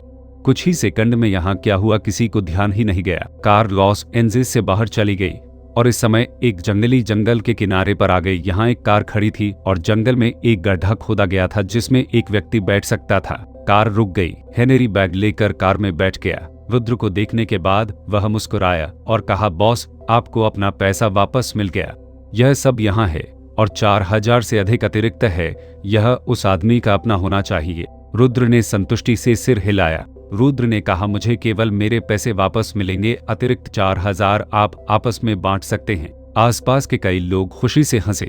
उन्हें इतनी छोटी सी नौकरी से पैसे कमाने की उम्मीद नहीं थी। उन 8 में से प्रत्येक को 500 मिल सकते हैं। बॉस, हमें इस आदमी से कैसे निपटना चाहिए? हेनरी ने पूछा। क्या हमने पहले से ही गड्ढा नहीं खोदा है? रुद्र ने कहा। सैंडर्स को कार से बाहर खींच लिया गया और ठंडी बारिश ने उनके चेहरे पर प्रहार किया जिससे उनकी नींद खुल गई। इससे पहले कि वह प्रतिक्रिया कर पाते उन्हें गड्ढे में फेंक दिया गया। उन्होंने तुरंत प्रतिक्रिया व्यक्त की। उसके हृदय में अंतहीन भय व्याप्त हो गया। आह आह आह, नहीं, मुझे मत मारो। सैंडर्स ने बहुत संघर्ष किया और अपने शरीर को मरोड़ते रहे, लेकिन वह इतनी मजबूती से बंधा हुआ था कि वह मुक्त नहीं हो सका। वाह वाह, लियो, नील और अन्य लोगों ने फावड़े से मिट्टी भर दी। सैंडर्स और भी भयभीत हो गए। तुम कौन हो और तुम मुझे क्यों मारना चाहते हो? मैं स्पेनिश गिरोह से हूँ। अगर तुम मुझे मारोगे तो रेडदानी तुम्हें जाने नहीं देगी। सैंडर्स घबराकर चिल्लाए। उसे दफनाने वाले लोग रुक गए और कार की ओर देखने लगे। रुद्र ने स्वाभाविक रूप से सैंडर्स को चिल्लाते हुए सुना। उसे वास्तव में उम्मीद नहीं थी कि सैंडर्स वास्तव में एक स्पेनिश गिरोह का सदस्य था, लेकिन इसके बारे में सोचना सही है। यह लड़का धोखाधड़ी करता है, लड़कियों को अनुबंध पर हस्ताक्षर करने के लिए बरगलाता है और उन्हें अपना शरीर बेचने के लिए संगठित करता है। यदि वे विरोध करते हैं तो वह या तो उन्हें डराता है या धमकी देता है, जो अपराध करने से अलग नहीं है। अगर उसके पीछे किसी गिरोह का समर्थन नहीं होता तो शायद यह आदमी इतने सारे काम नहीं कर पाता। हेनरी, उससे पूछो कि वह और क्या जानता है। रुद्र ने हेनरी को आदेश दिया जो उसके बगल में था। हेनरी पास आया और पूछने लगा। सैंडर्स अब जीवित रहना चाहते हैं और उन्होंने सभी सवालों के जवाब दिए। हेनरी ने कहा, आप स्पेनिश गैंग के बारे में कितना जानते हैं? मैं ज्यादा नहीं जानता। मैं केवल उस ब्रोकरेज कंपनी के मामलों के लिए जिम्मेदार हूं और अन्य मामलों में शामिल नहीं हूं। आपकी ब्रोकरेज कंपनी भी स्पेनिश गिरोह की सहायक कंपनी है। मैं 40 खाता हूं, गिरोह 60 खाते हैं। ऐसी कितनी ब्रोकरेज कंपनियां स्पेनिश गिरोह से संबद्ध हैं? मैं 3 के बारे में जानता हूं। फिर बाकी दोनों के नाम सामने आए। जिन लोगों पर आपने हस्ताक्षर किए हैं उनके साथ आप क्या करते हैं? उनमें से कुछ बेच दिए गए, कुछ नाइट क्लबों में काम करने चले गए, कुछ भाग गए और कुछ को फिल्म बनाने के लिए फिल्म कंपनियों में भेज दिया गया। कौन सी फिल्म कंपनी? मीजीप फिल्म कंपनी स्पेनिश गिरोह की अपनी वयस्क फिल्म कंपनी है जिसे मीजीप फिल्म्स कहा जाता है, जो इस प्रकार की फिल्में बनाने में माहिर है। रुद्र ने इन दिनों हॉलीवुड के बारे में बहुत सारी जानकारी पढ़ी है और उसने वास्तव में मीजी को देखा है। फिल्म कंपनी का नाम। हॉलीवुड में 1000 से अधिक नियमित फिल्म कंपनियों के अलावा लगभग 300 वयस्क फिल्म कंपनियां भी हैं जो हर साल बड़ी संख्या में फिल्में भी बनाती हैं।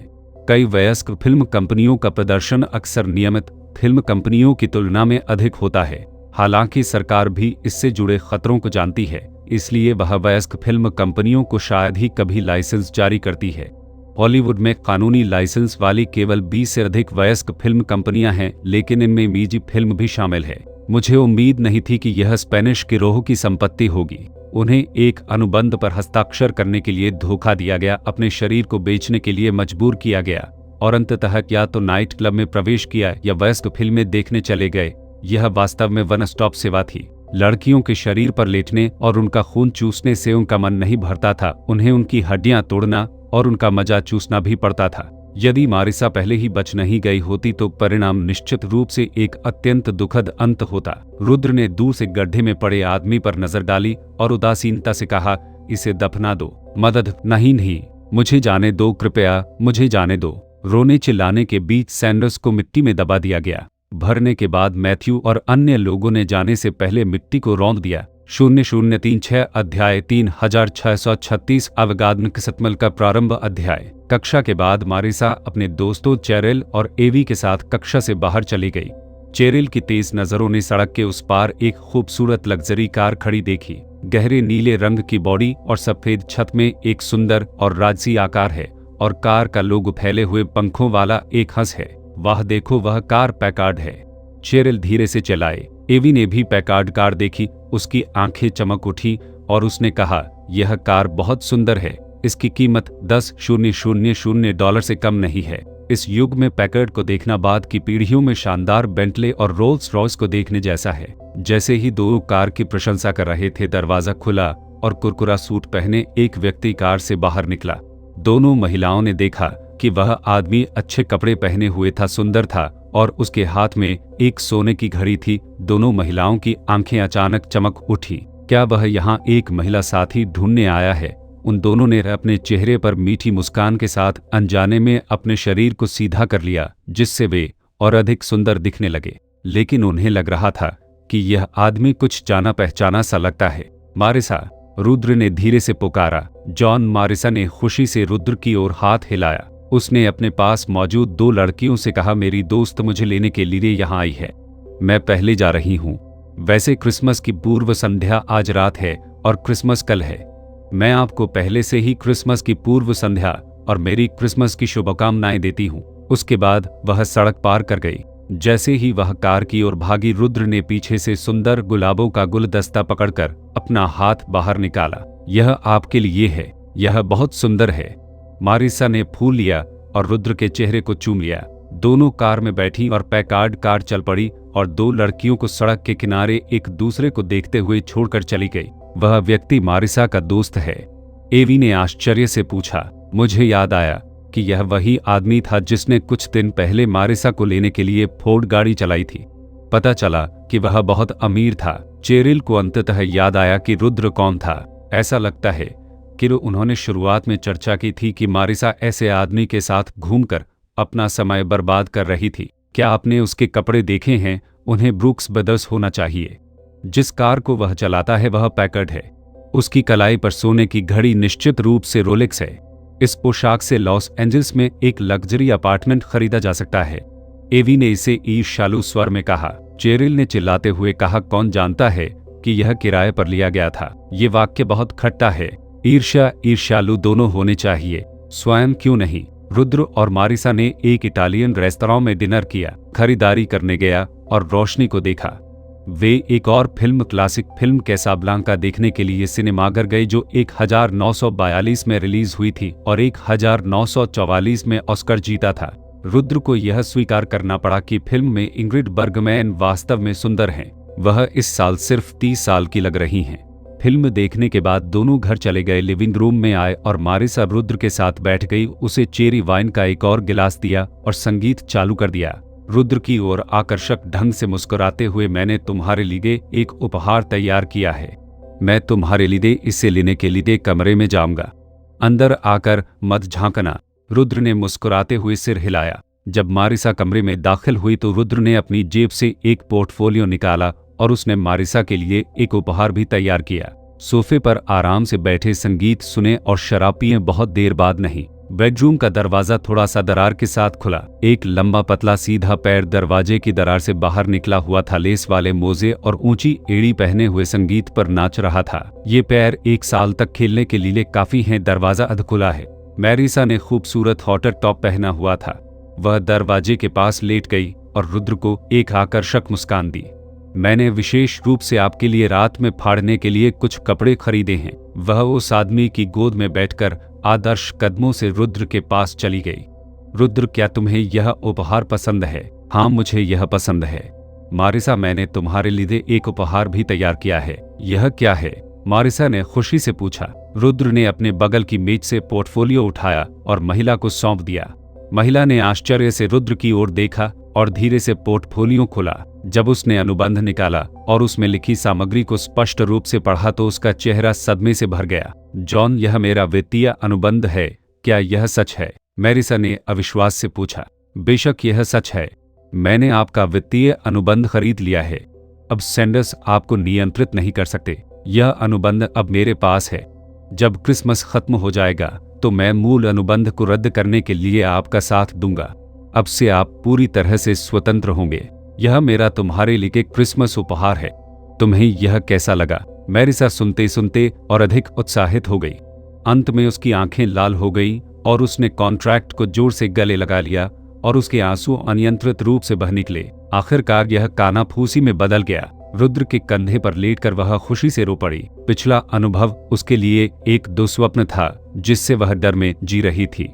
रुद्र का एजेंसी अनुबंध वापस लेना एक राजकुमार की तरह था जो अजगर को मारकर उसे रसातल से बाहर निकाल रहा था। मारिसा ने रुद्र को जोर से गले लगाया और उसे जोर से चूमा। एक लंबे समय के बाद दोनों अलग हो गए। मारिसा के चेहरे से उदासी गायब हो गई और वह दीप्तिमान दिखने लगी। उसने फिर से अपने अनुबंध को देखा।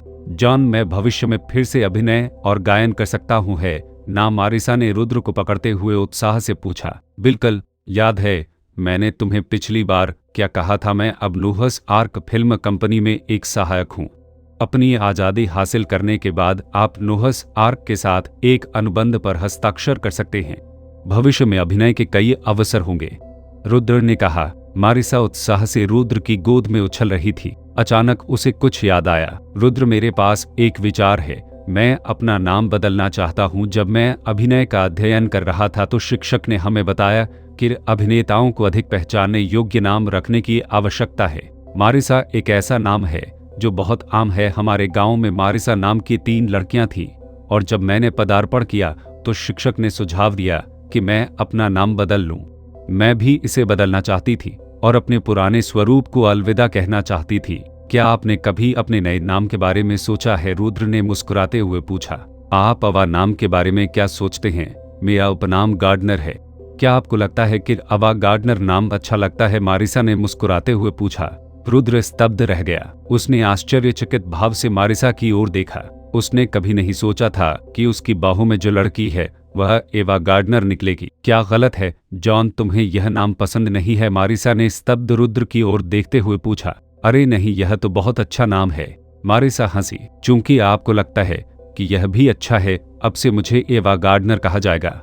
मारिसा ने अपना निर्णय लिया। याद रखना, अब से मुझे अवा कहकर बुलाना। महिला ने रुद्र के गाल को सहलाते हुए कहा। ठीक है अवा। यदि उसे ठीक से याद है तो एवा गार्डनर अमेरिकी फिल्म संस्थान द्वारा चुनी गई 25वीं सदी की महानतम अभिनेत्री हैं। तीसरे स्थान पर ऑड्रे हेपबर्न, चौथे स्थान पर इंग्रिड बर्गमैन, छठे स्थान पर मर्लिन मुनरो, 7वें स्थान पर एलिजाबेथ टेलर और 16वें स्थान पर विवियन ले हैं। 1940 के दशक के उत्तरार्ध में एवा गार्डनर धीरे धीरे प्रमुखता में आईं और उन्हें हॉलीवुड की नई पीढ़ी की रानी के रूप में प्रतिष्ठित किया गया। वह हर भावभंगिमा में आकर्षक थी और हॉलीवुड में सबसे अधिक मांग वाली अभिनेत्रियों में से एक बन गई। बाद की फिल्मों को सर्वश्रेष्ठ अभिनेत्री के ऑस्कर के लिए नामांकित किया गया और उन्हें हॉलीवुड वॉक ऑफ फेम पर एक हाथ का प्रिंट मिला। 1950 के दशक के मध्य तक उनकी जगह मर्लिन मुनरो ने ले ली थी, लेकिन मारिसा को अपनी बाहों में लेकर नहीं, अब उसे एवा गार्डनर कहा जाना चाहिए। क्या यह वही एवा गार्डनर है? जिस समय और स्थान से वह गुजरा वह बिल्कुल भी ऐतिहासिक समय और स्थान नहीं लगता था और कई चीजें अनोखी थी जिन्हें रुद्र भी नहीं समझ सका। एवा गार्डनर ने सुंदर आदमी को देखा, लेट गई और उस आदमी के कान में फुसफुसाया। रुद्र, क्या तुम अपना उपहार खोल कर नहीं देखोगे? उसकी आवाज नाजुक और मोहक थी। रुद्र ने महिला को उठाया और शयन कक्ष की ओर चलकर खड़ा हो गया। आज रात क्रिसमस की पूर्व संध्या कितनी अद्भुत है। 0037 अध्याय 3737 ऑपरेशन क्रिसमस इवक 60 FML का प्रारंभ अध्याय। रात की अच्छी नींद के बाद रुद्र को अचानक अपने चेहरे पर खुजली महसूस हुई। उसने अपने हाथ से उसे छुआ। रुद्र ने एक नाजुक सा हाथ पकड़ा और अपनी आंखें खोल दी। बाहर सुबह हो गई है। खिड़की से सूरज की रोशनी कमरे में चमकती है। एवा गार्डनर उसके बगल में लेटी हुई थी। उसके कंधे रजाई से आधे ढके हुए थे और वह अपने हाथों से रुद्र को चढ़ा रही थी, लेकिन उसने उसे पकड़ लिया। महिला की खूबसूरत बड़ी बड़ी आंखें उसकी ओर देखने लगी। क्या हुआ अवा, तुम मुझे इस तरह क्यों देख रही हो? रुद्र ने महिला की ओर मुस्कुराते हुए पूछा। रुद्र, मैंने बस इसके बारे में सोचा।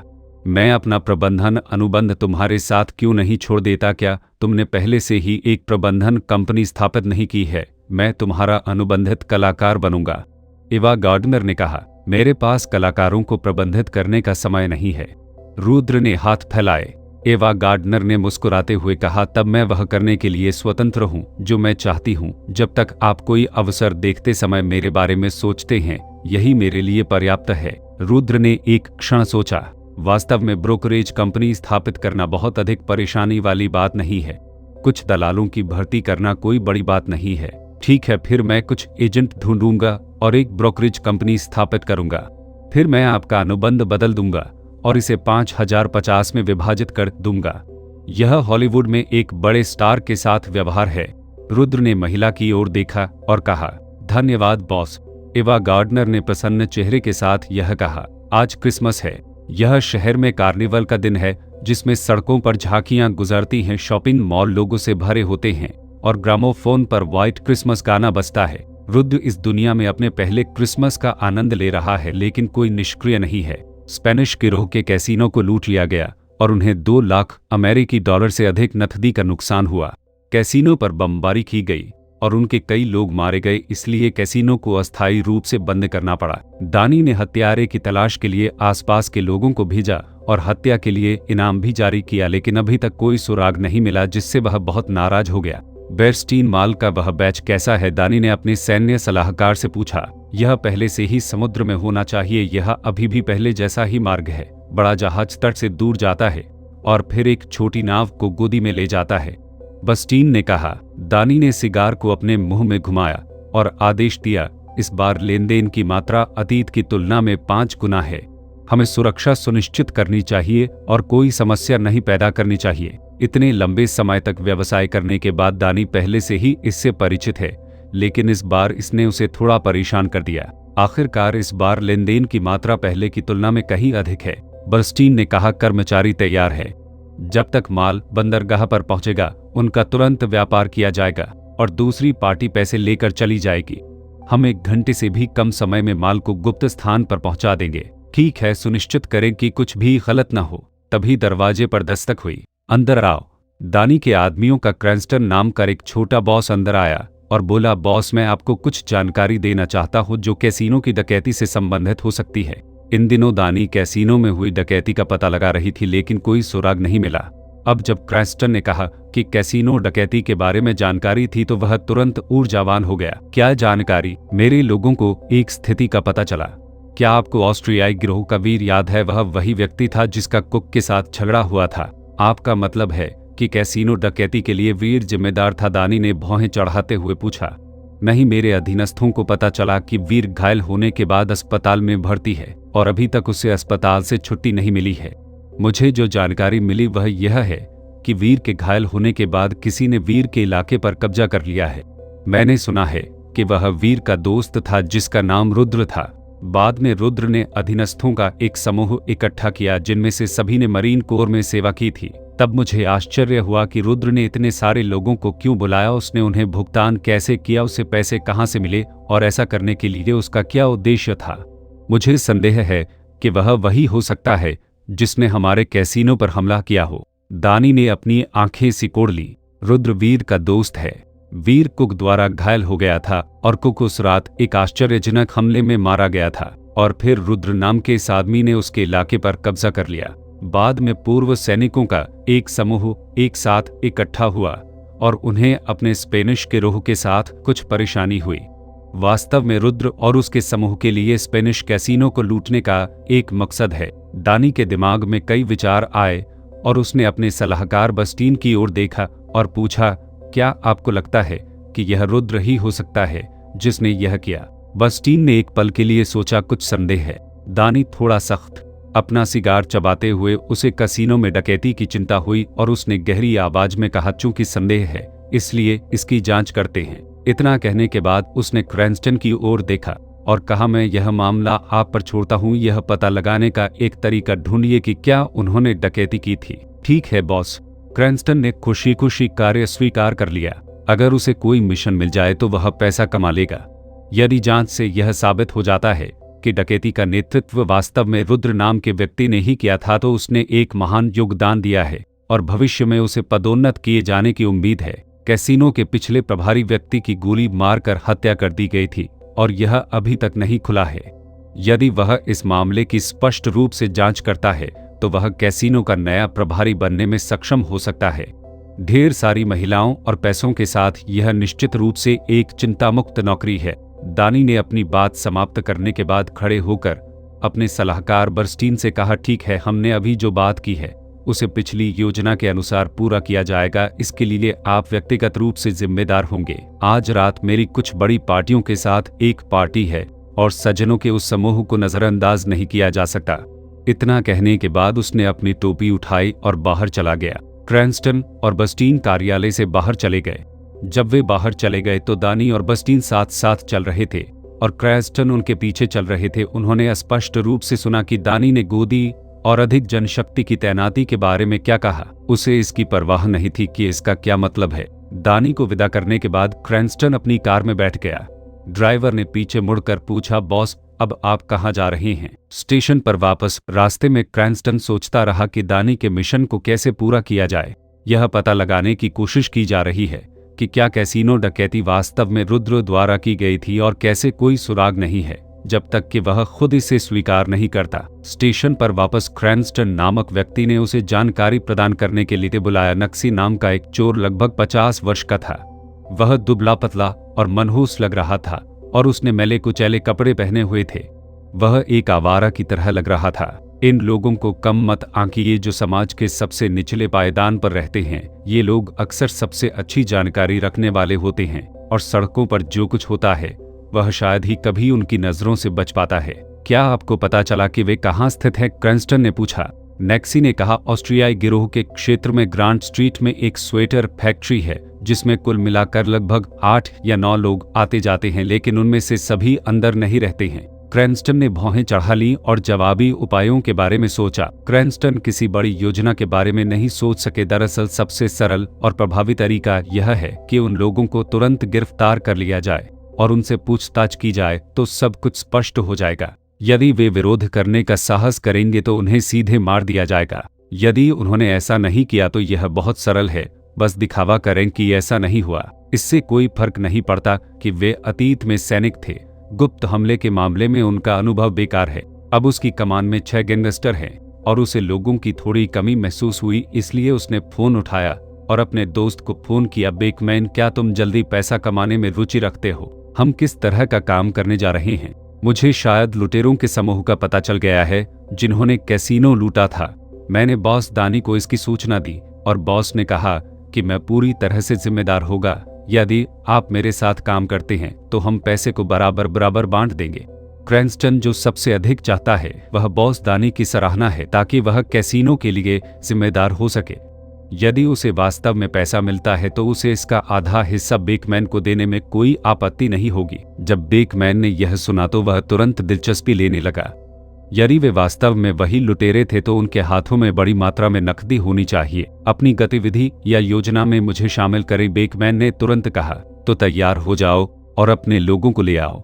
चलो आज रात कार्रवाई करते हैं। आज रात क्रिसमस की पूर्व संध्या है। चलो इसे एक नाम भी देते हैं और इसे ऑपरेशन क्रिसमस ईव कहते हैं। क्रैन्स्टन ने यह बात कुछ गर्व के साथ कही। रात में समय उड़ जाता है। क्रिसमस की पूर्व संध्या पर सड़कों पर चमकदार रोशनी थी और खरीदारी करने वाले लोगों और खेलने वाले बच्चों सहित लोगों की भीड़ थी। 2 ट्रक सड़कों से होते हुए सुदूर शहर के एक इलाके में चले गए। यह एक फैक्ट्री क्षेत्र है जहां अपेक्षाकृत कम लोग रहते हैं, इसलिए भले ही यह क्रिसमस है फिर भी यह सुनसान लगता है। फैक्ट्री के सामने 2 ट्रक खड़े थे। बाद में जब हम अंदर जाएं तो अगर कोई विरोध करे तो तुरंत गोली मार दे, लेकिन कम से कम 1 या 2 लोगों को जिंदा छोड़ दे, क्रैन्स्टन ने आदेश दिया। उनके मातहतों ने सिर हिलाया। एक फुर्तीले आदमी ने दीवार फांदकर चुपचाप दरवाजा खोला और लोगों का एक समूह कारखाने में घुस गया। 0038 अध्याय 3838 गन फाइट HTML का प्रारंभ अध्याय। फैक्ट्री की पहली मंजिल पर लॉबी में ग्रिल लगी है, उस पर बारबेक्यू चरमरा रहा है। लियो ने चाकू से एक टुकड़ा काटा, उसे अपने मुंह में डाला और बियर का एक और बड़ा घूंट लिया। टीवी पर क्रिसमस पार्टी चल रही थी, एक सुंदर गायक गा रहा था। हेनरी, मैथ्यू, लियो और केरी ने बड़ी दिलचस्पी से देखा। आज क्रिसमस है। शॉन और राइडर अपने परिवार के साथ छुट्टियां बिताने के लिए घर गए। नील अपनी पत्नी से मिलने अस्पताल गया। पिछले दिनों ऋषि की आंखों में सूजन हो गई थी और उन्हें मर्फी क्लिनिक में भर्ती कराया गया था। डॉ मर्फी की उन्हें सलाह थी कि पिछले घाव की समस्या को हल करने के लिए ऑपरेशन के लिए वसंत तक इंतजार करें और फिर वह कृत्रिम आंख लगा सकते हैं। क्रिसमस एक साथ बिताने के लिए उनमें से केवल 4 ही बचे हैं। मैथ्यू ने मांस काटने के लिए खंजर उठाया। काटने के बीच में वह अचानक रुक गया और दूसरों की ओर देखने लगा। नहीं, दरवाजे पर हलचल है। वे सभी लोग थे जो युद्ध के मैदान में बच गए थे और उन्होंने कभी भी खतरे के प्रति लापरवाह होने की हिम्मत नहीं की। कई लोगों ने एक दूसरे की ओर देखा और तुरंत एक मौन समझ पर पहुंच गए।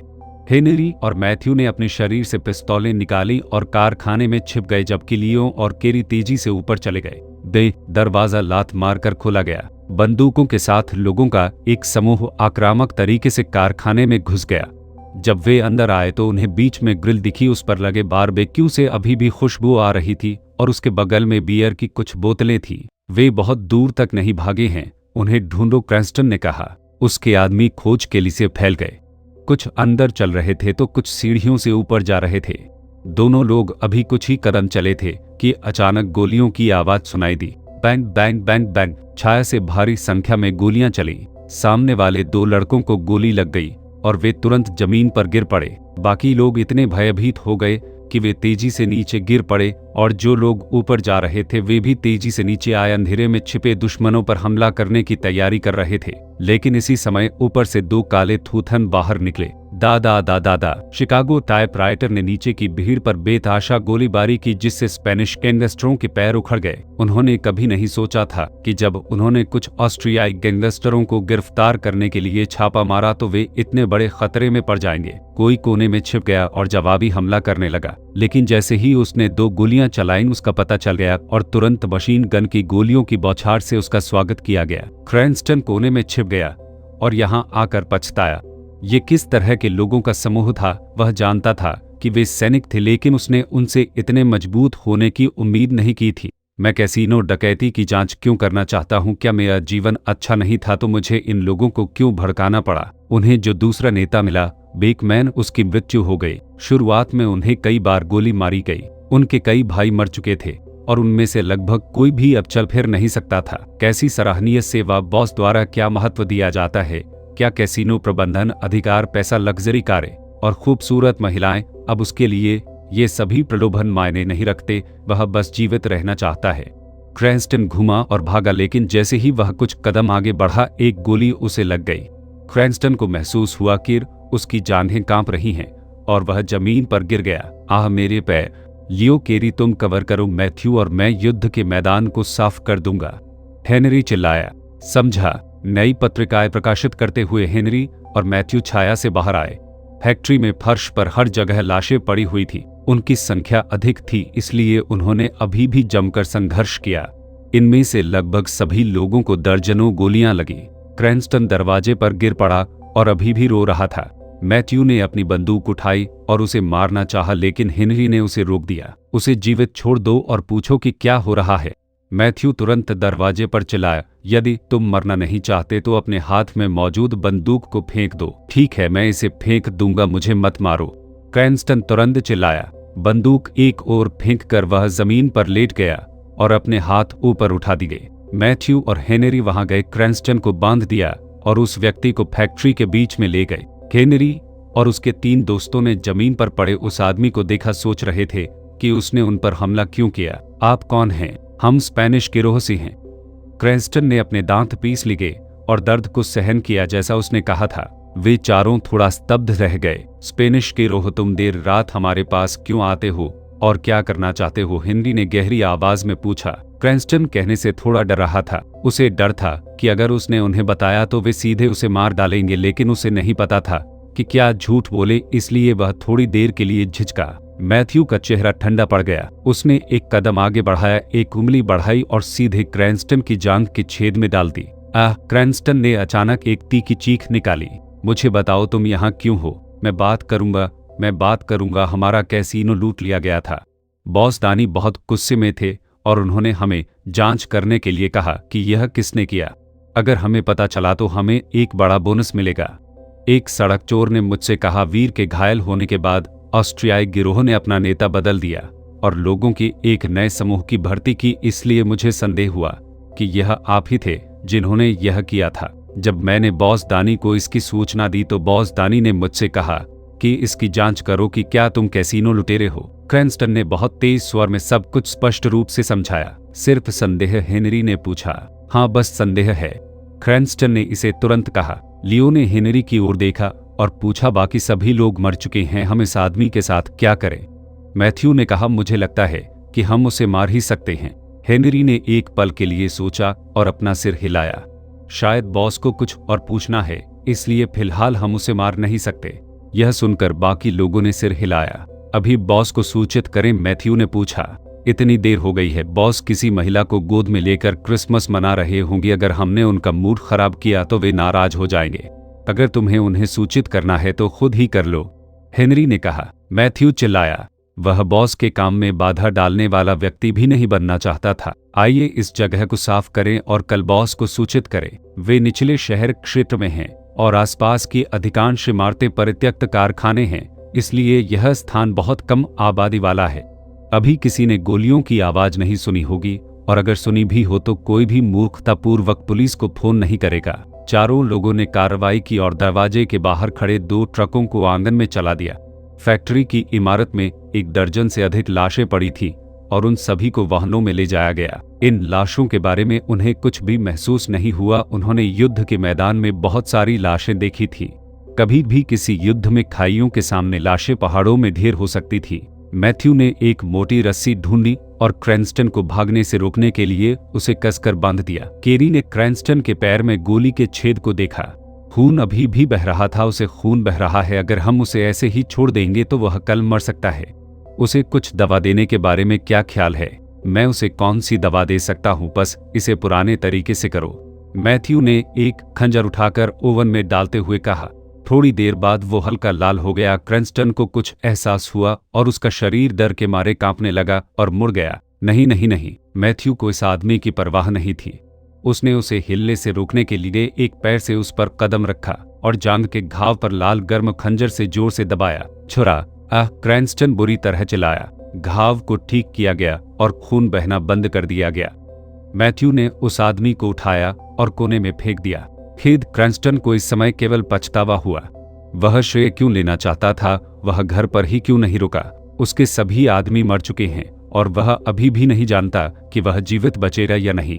अगली सुबह रुद्र स्त्री की गोद से उठा। कपड़े पहनने और धोने के बाद उसने महिला को अलविदा कहा। जैसे ही वह नीचे आया, उसने हेनरी को अपनी कार के पास खड़े होकर धूम्रपान करते देखा, जिससे वह थोड़ा आश्चर्यचकित हुआ। हेनरी, तुम यहाँ क्यों हो? कल रात कुछ हुआ?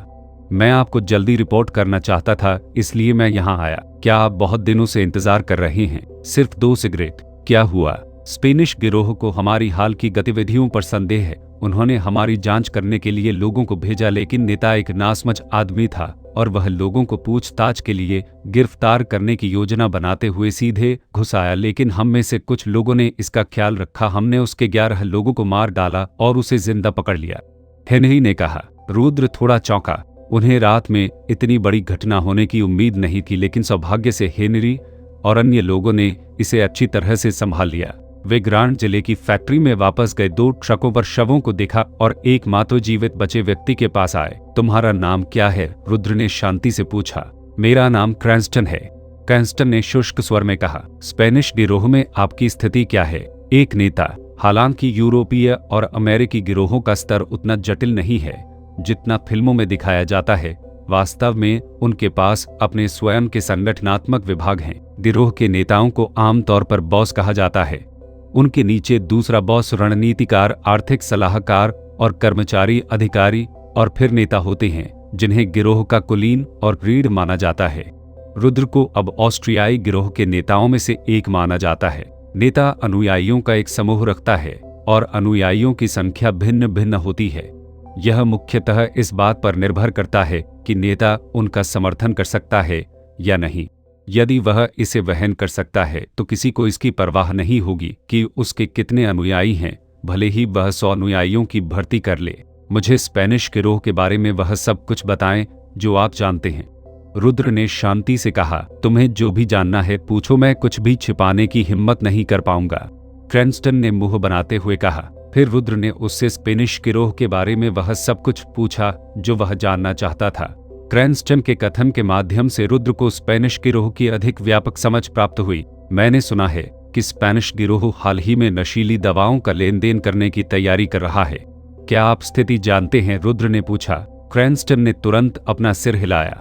मुझे नहीं पता, मैंने इसके बारे में नहीं सुना है।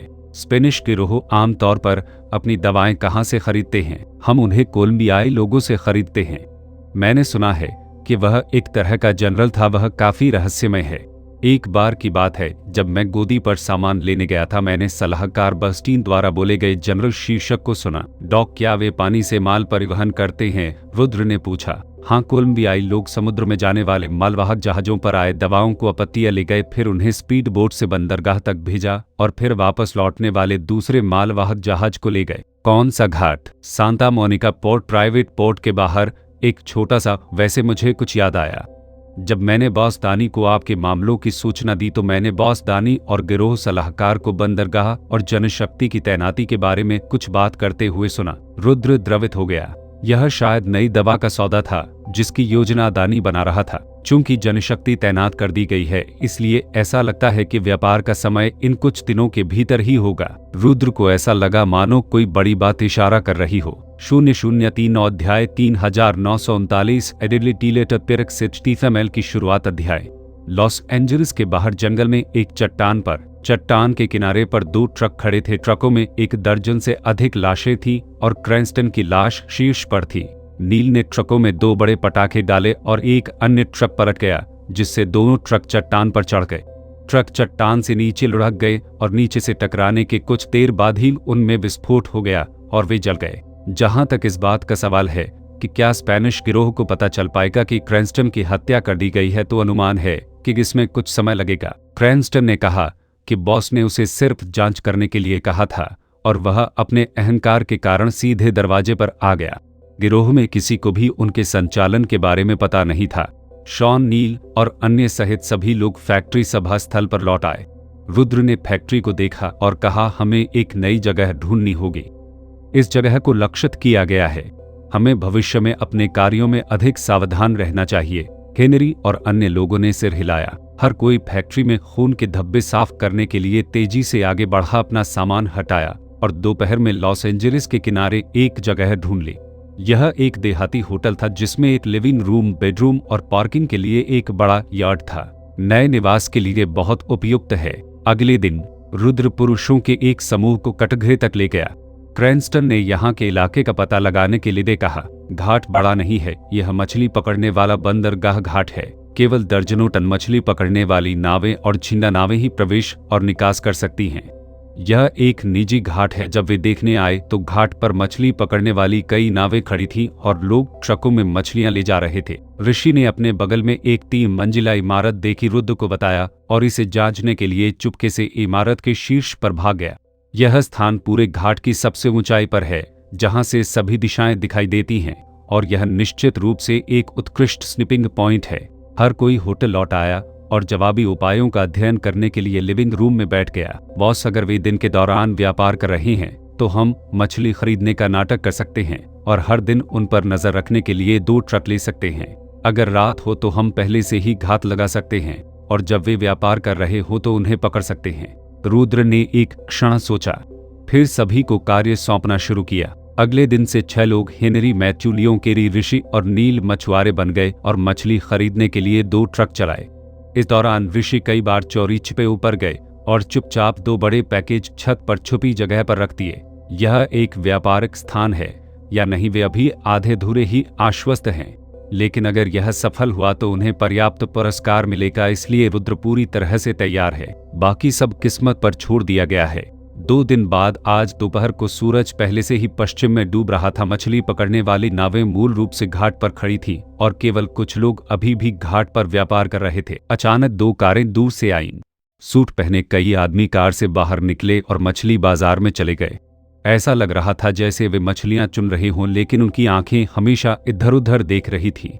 इन लोगों को कार में बैठने और एक भी मछली खरीदे बिना निकल जाने में देर नहीं लगी। हेनरी, जो काम के कपड़े, रबर के जूते और दस्ताने पहने हुए था, ने मैथ्यू को अपने बगल में देखा और फुसफुसाया, मुझे लगता है कि ये लोग स्पेनिश गिरोह से हैं। मुझे भी ऐसा लगता है। यह खबर जल्द ही रुद्र तक फैल गई। रुद्र जानता था कि सौदा आज रात हो सकता है। उन्होंने तुरंत सभी को आदेश देने के लिए बुलाया, भाइयों, काम करने के लिए तैयार हो जाओ। यह सुनकर कि वे काम करने वाले हैं, ये लोग एक एक करके उत्साहित हो गए और अपने अपने आग्नेयास्त्र तैयार करने लगे। रात में देर से 11 बजे घाट बिल्कुल काला था और कोई रोशनी नहीं थी और दूर समुद्र एक राक्षस की तरह लग रहा था जो लोगों को निकलने के लिए तैयार था, जिसे लोग डरे हुए और डरपोक महसूस कर रहे थे। 4 गाड़ियां बजरी वाली सड़क पर घाट में घुस गईं। घाट पर अगलबग खड़े 1 दर्जन लोग पहले बाहर निकले और इधर उधर देखा। एकदम अंधेरा था और कुछ भी दिखाई नहीं दे रहा था। कुछ देर बाद चारों कारों ने समुद्र की ओर मुंह करके अपनी लाइटें जला ली। 1 फ्लैश, 2 चमक, यह कुल मिलाकर 4 बार चमका।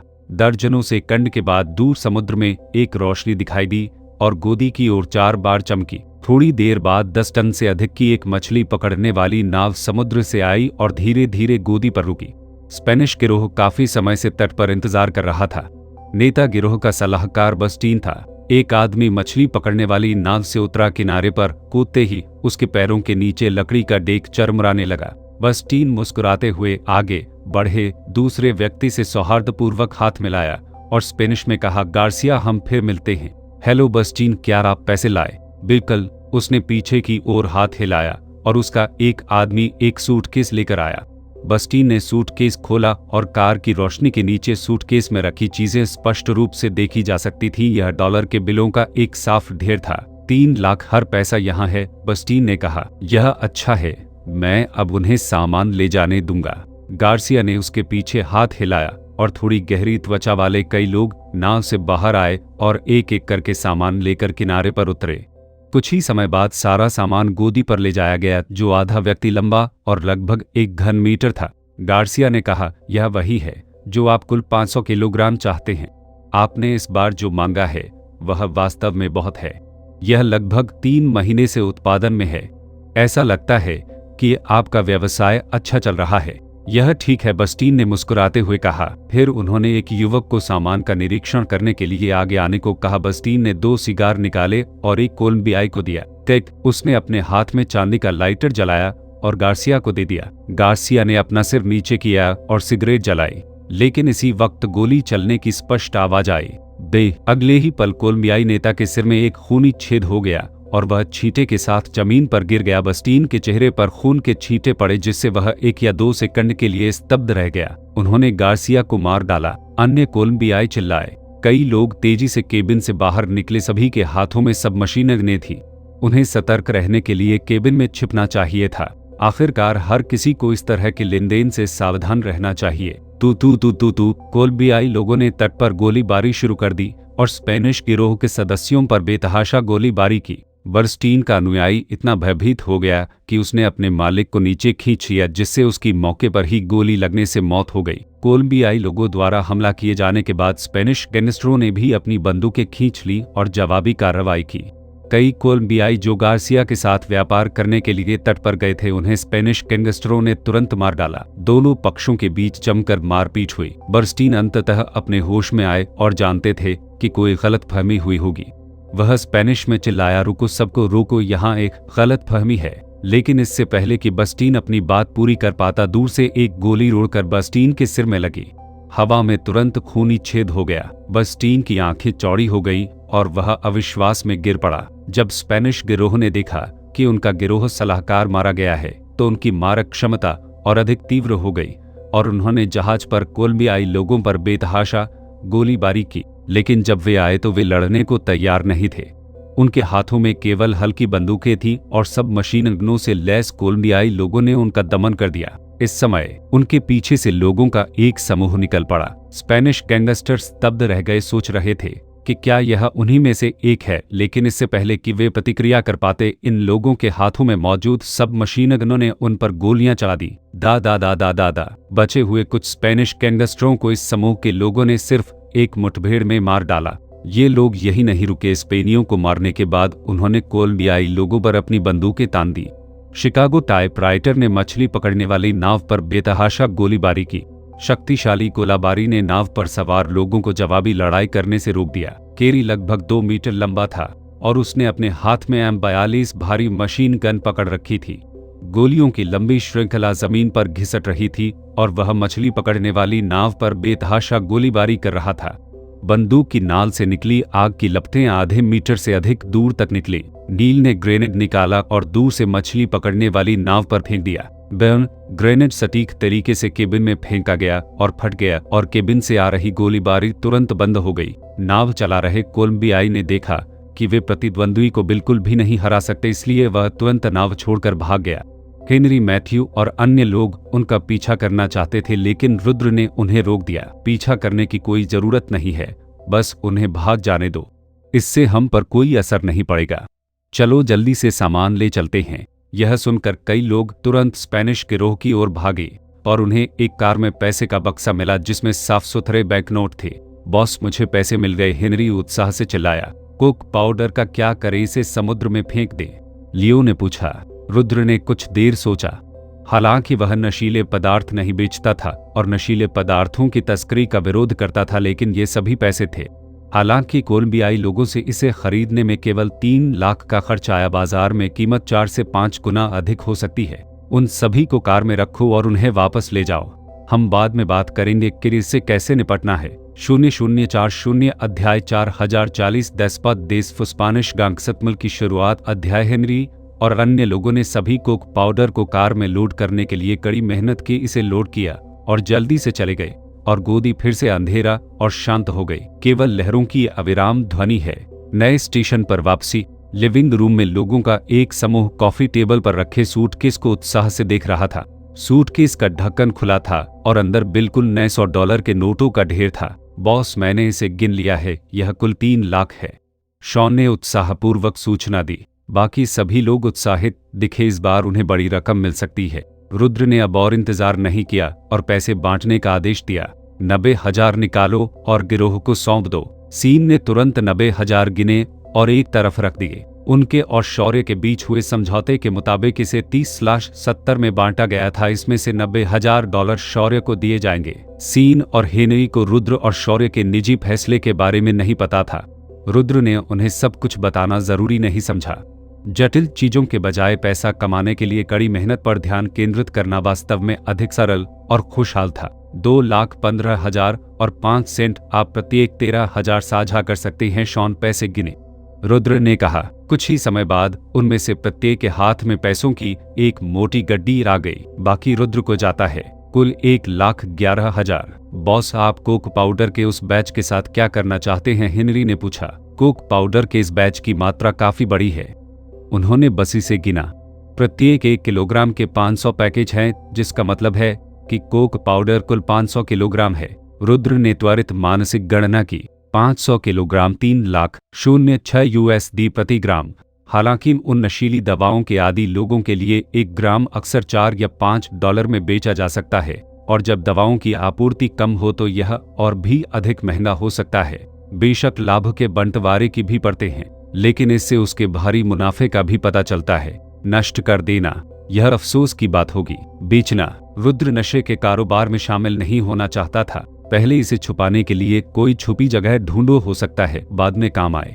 रुद्र ने कहा। दानी मुंह में सिगार दबाए ऑफिस में बैठा था और उसकी नजर दीवार पर लगी घड़ी पर पड़ी। रात के 1:30 बज चुके थे। उनकी भौं पर बल पड़े। लेन देन में आमतौर पर केवल आधा घंटा लगता है, तो बस्टीन अभी तक वापस क्यों नहीं आया? कुछ हुआ क्या? वह शांत नहीं बैठ सका। जय वाल्टर, लोगों को कटघरे में ले जाओ यह देखने के लिए कि बस्टीन अभी तक वापस क्यों नहीं आया है।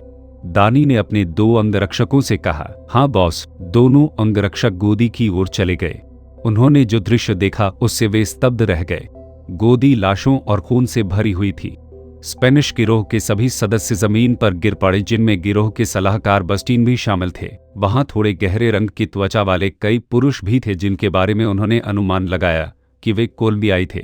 जल्दी से बॉस को सूचित करें। दोनों तेजी से वापस चले गए और कार्यालय में तेजी से चले गए। जय ने हाँफते हुए कहा, बॉस यह बुरा है। गिरोह सलाहकार बस्टीन मर गया है और उसके साथ व्यापार करने गए सभी लोग भी मर गए हैं। दानी एक पल में उठ खड़ा हुआ। जिस बात की उसे सबसे अधिक चिंता थी वही हुआ। क्या हुआ? दानी ने जोर से पूछा। हमने घाट पर केवल लाशें देखी और गिरोह सलाहकार बस्टीन उनमें से एक था और ऐसा लग रहा था कि कुछ कोलंबियाई लाशें भी थीं। माल और पैसे कहाँ हैं? हमने इसे नहीं देखा। क्या घाट पर कोई जहाज था? नहीं। दानी अपने आदमियों का एक समूह लेकर गोदी की ओर दौड़ा।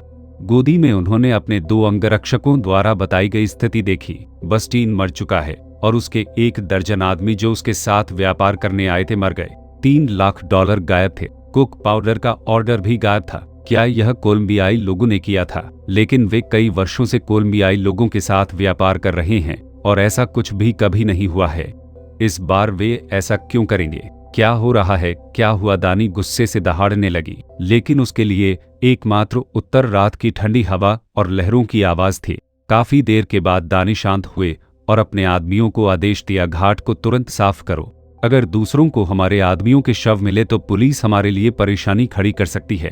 उसके आदमी तुरंत आगे बढ़े और शवों को ट्रक में फेंक दिया, जिनमें उन कोलंबियाई लोगों के शव भी शामिल हैं। जमीन पर अभी भी बड़ी मात्रा में खून था। उन्होंने उसे छुपाने की पूरी कोशिश की।